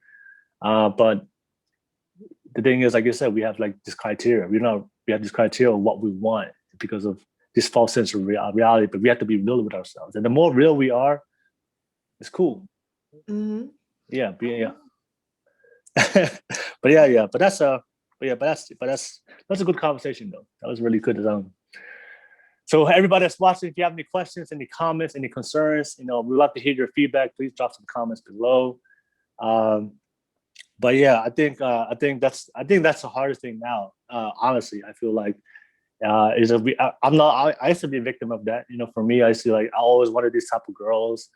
They had to look this certain way and had this. But for me, I was like, man, that's now I take a step back now, and just for me, it's just the only thing I care about now, honestly, is just as long as I meet somebody that's like sincere, that's cool, we can support each other, we can connect with each other, has good values and morals, and that's it. Mm-hmm. And if you meet somebody like that, and you can, of course, don't let it go. Yeah, and for me, it's like I'm not a online dating type of person. I have to see you. Yeah. I'm that type of person. Are you that type of person? You can see him. Could you do like online dating or like long distance dating? I tried to do long distance dating after college, and it just didn't work. Yeah, it didn't work. It didn't work. So I know. I feel it. And I've tried online dating during the pandemic. So yeah, Bumble, not Hinge, Bumble, and the League. Yeah. I didn't like that either. I know. I got. Okay. Oh, I was just saying I didn't like it at all. I know. Yeah, for me, I mean, it works for some people. For me, like I gotta see you. I gotta see you. I gotta get that connection. I gotta feel that connection. And plus, for me, like, I mean, I'm a communicator. That's why body language is important to me. I gotta see your body language when we talk. Yeah. That lets me a lot. That lets me know a lot about you. Yeah. It's easy to fake on a camera or whatever. But when you talk to me, I gotta see your body language because I need to feel that and see if it's genuine, if it's real. Absolutely. Because that's why that physical contact is important. I know I talked a lot about from the male perspective. I want to ask you: are there any things that that you feel like a lot of men do that we're not aware of that's stopping us from attracting women? Because I kind of gave you my male perspective for a lot of information to a lot of women, just to kind of give you guys information if you didn't know how men are. But I want to do the same thing for men. Like, what are the things that we don't do or we fail at that we're not aware of that's actually pushing us away from relationships or from women that you see being coming from a woman? I think that men want to be the princess sometimes. Oh, yeah? Yes, I do. I think that you guys want everything catered to you. Mm-hmm. And there are a lot of guys who will cater to the woman. I'm not going to say that they don't, but then on the other hand, there's the opposite as well. I feel like I got to a point in life where I didn't think that y'all were capable of being gentlemen, just caring about the other person. It was like, you guys love to take, but you don't want to give. Yeah. And through my guy friends, I've learned that there are guys who are out there, but why don't y'all do that? Why don't y'all give? You guys are not givers. I think that is what, like, wait. When you say give, what does that mean? Like how catering to the girl, catering. Like catering, like what do you mean? Giving you a full 100% attention? Like what is it? Yeah, so like what does that mean? So it just means like if you just taking the time out of the day to think about someone, doing something sweet. I feel sorry, my dog is on my lap. Yeah. Yeah. So going out, just catering to the girl, taking the time out to plan it out, taking the pressure off of her. I don't hear that a lot. You know, and it's funny because you say women have a lot of masculine energy, Mhm. but sometimes we do that because if we don't push things forward, some guys won't do anything. They'll Yeah. just couch potato. Yeah. So that is something that I feel like keeps women from wanting to date certain guys. Y'all just want to be princesses. Y'all just want everything catered to you. And I know Beyonce sings that song, "Let Me Cater to You," but it's because her man catered to her. Yeah. It was a back and forth thing. Yeah. No, so no. I understand that perspective. Do I know a lot of men? Do I know a lot of guys that don't that want to be catered to and they don't want to do anything? Yes, I do. I do. Yes, I know you do. All right, so men, we gotta step our game up. I'm not gonna lie. We gotta treat our girls like queens. We gotta treat them as queens, right? If you want the king respect, if you want the king treatment, we gotta give them the queen treatment. Okay. All right, but the one thing I will say. There's one thing I will say.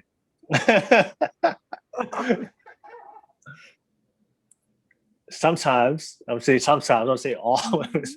I'm waiting. I'm on the edge of my chair to hear what you have to say. Okay. Sometimes, and I see this happen a lot, to communicate that to us. Because I know a lot of times women just want us to be psychics and to and just to like know this information. But just understand as men, like you have to understand our love language, right? You guys are more emotional. You want connect. We're like our love language is like non-verbal. We don't really. That's not really like especially being if you grow up masculine. We're not taught as well guys to cater. We're taught to be men. All right. Right, Right, but but I'm saying it's just like I believe communication is key. Like it's like communicate that, if and I feel like that's something that oftentimes we just do a lot of assuming, but because of and that's like if you talk to any relationship coach, just they always bring it up. Like one of the reasons why relationship fail is lack of communication. One person feels like the guy thinks everything is cool. He doesn't think nothing is wrong, and you're not saying always like anything. that. How do we supposed to know? They're And there's a always they're problem. in headlights and you come to them about this problem. Yeah. We all treated differently. Unfortunately, we don't. You guys can pick up on those things, but we can't. I'm sorry, but doesn't mean we don't want to do it. I would love to. Like if that makes it like if you, and of course, if the guy is genuine, he loves you, appreciates you. If you communicate, he will do it. Like he will. Oh yes. I'm sorry. Like, let's do it. Yeah, let's go out. Take you out, cater to you. If you communicate that way, of course, don't communicate in a nice way. Don't not as I said of an argument. Just communicate in a healthy way. And I see this a lot where the girl is expecting the guy to do something that telepathically. But if you just communicate to, hey, I would love to like go out, a couple of nights. And the guy's, oh shoot, I'm dead. Yeah, let's do it. Like, let's do it. My bad. I'm sorry. I was, because depending on what the type of guy, if a guy is very career oriented, if he's very ambitious, though being ambitious he's gonna be lacking in those type of areas when it comes to picking up being catered to. So like it really depends on the guy, but that's why you have to communicate it. Even if you're with a guy that's no excuse for him to disregard you. If a guy is really successful, communicate to him, hey, I know you're busy, I know you work everything, but I am feeling I do want to go out sometimes. And I guarantee you he will schedule a day out of his busy week, for all the things he's doing, because he cares about you, he will make it happen. But I feel like the problem is the lack of communication, and you just want us to magically just do I mean, do what you guys want. you guys are smart. I would say take it as a compliment because we assume that you guys are smart and you'll pick it up. And so, but also guys do the same thing. I agree. I think that that's something that I had to grow out of. Yeah. As an adult, when I was in college, I was like, all right, so why don't you know that you're supposed to hold the door? Yeah. Why don't you know, like it's just little things. But I think now, number one, I'm a little bit more lax. Yeah. But number two, I agree. Communication is key because I would want someone to tell me if I'm doing something that they don't. Yeah, like. Exactly. Yeah. So it goes both ways. Men do it too, right? Like if they don't like to do, if they don't like something, they won't say anything. They just A lot of guys won't make the change, though. I'm telling you, a lot of guys won't make the change. I've seen it. I've watched it happen. A lot of guys won't make the change. Mm-hmm. So what do you think is what's stopping them from the change? That they don't really care. Yeah. They don't. I think when people feel as though there's nothing that can mess things up. I don't want to say that because I don't think that's what it is either. They say when you get really comfortable, you let a lot of things slide, you get a little lazy, right? Like think about in life, how I mentioned earlier, when I know I messed up on something, now I'm on it, I'm like moving fast, I'm getting things done. I think it's the same in a relationship. And so, but that actually feeds into toxic behavior. That's why women start, I'll say that's why I will start, because I can't talk for all women. Sometimes people will start arguments and things like that because you want that attention. Sometimes if you tell the guy, hey, I don't like when you do this, they don't feel as though it's urgent because you're not upset. And then when you get upset, they're like, oh, okay. Does that make sense? Yeah. They just, either they don't care or they don't sense the urgency of, hey, you need to do something. Yeah. For me, I feel like it really depends on the dynamic of the relationship, but I feel like that. I know it's easy to say we can just have a conversation and then they can change, right? Because they don't.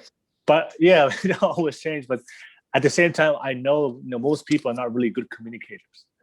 Yes, but and that's the thing is like, I feel like I'm a really good communicator. I know a lot of people are good communicators, but I know most people are not really good communicators to express their point to the other person in a way it doesn't like make them feel less.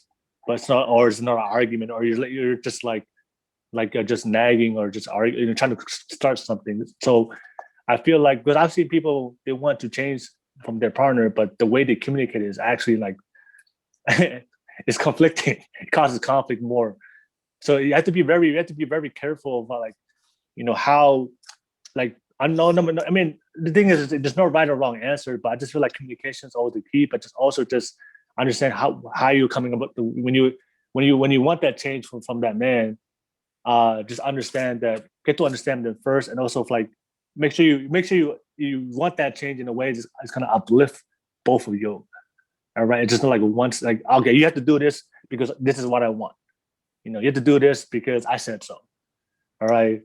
But I think the point that I also want to make is that what I found, so as I said, in the past, when I was younger, I felt as though I would try to communicate how I felt or what I wanted, and it wouldn't be heard.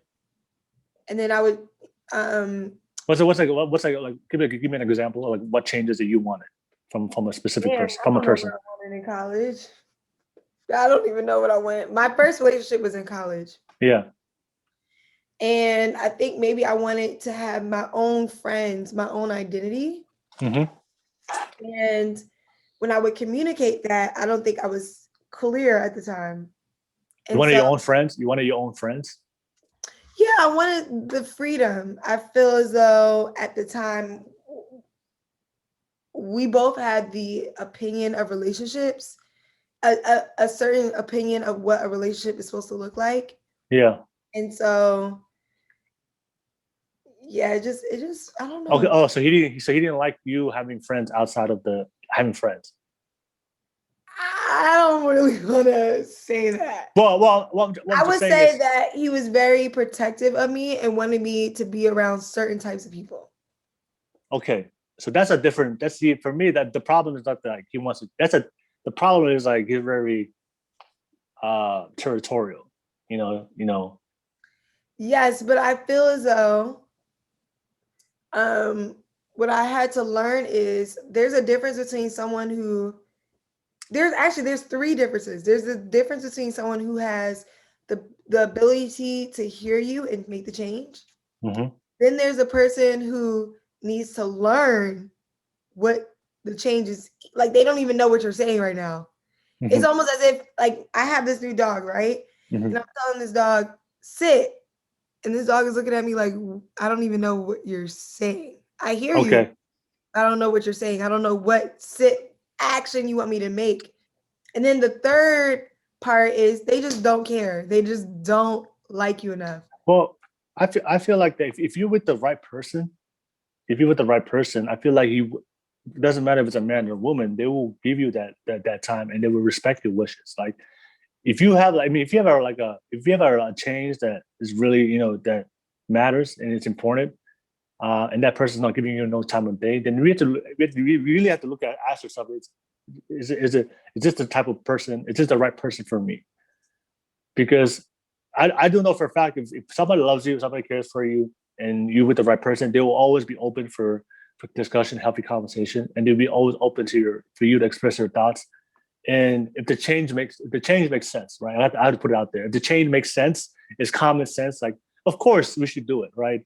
But if it's like if you say that I spend too much time with my family, with my say that's not so I'm just saying, just make sure that change that you want is realistic and is actually for the benefit of the relationship to grow, right? But sometimes both men and women we have this like unrealistic changes. Like if I would tell you like, you know what, you can't be with your friends.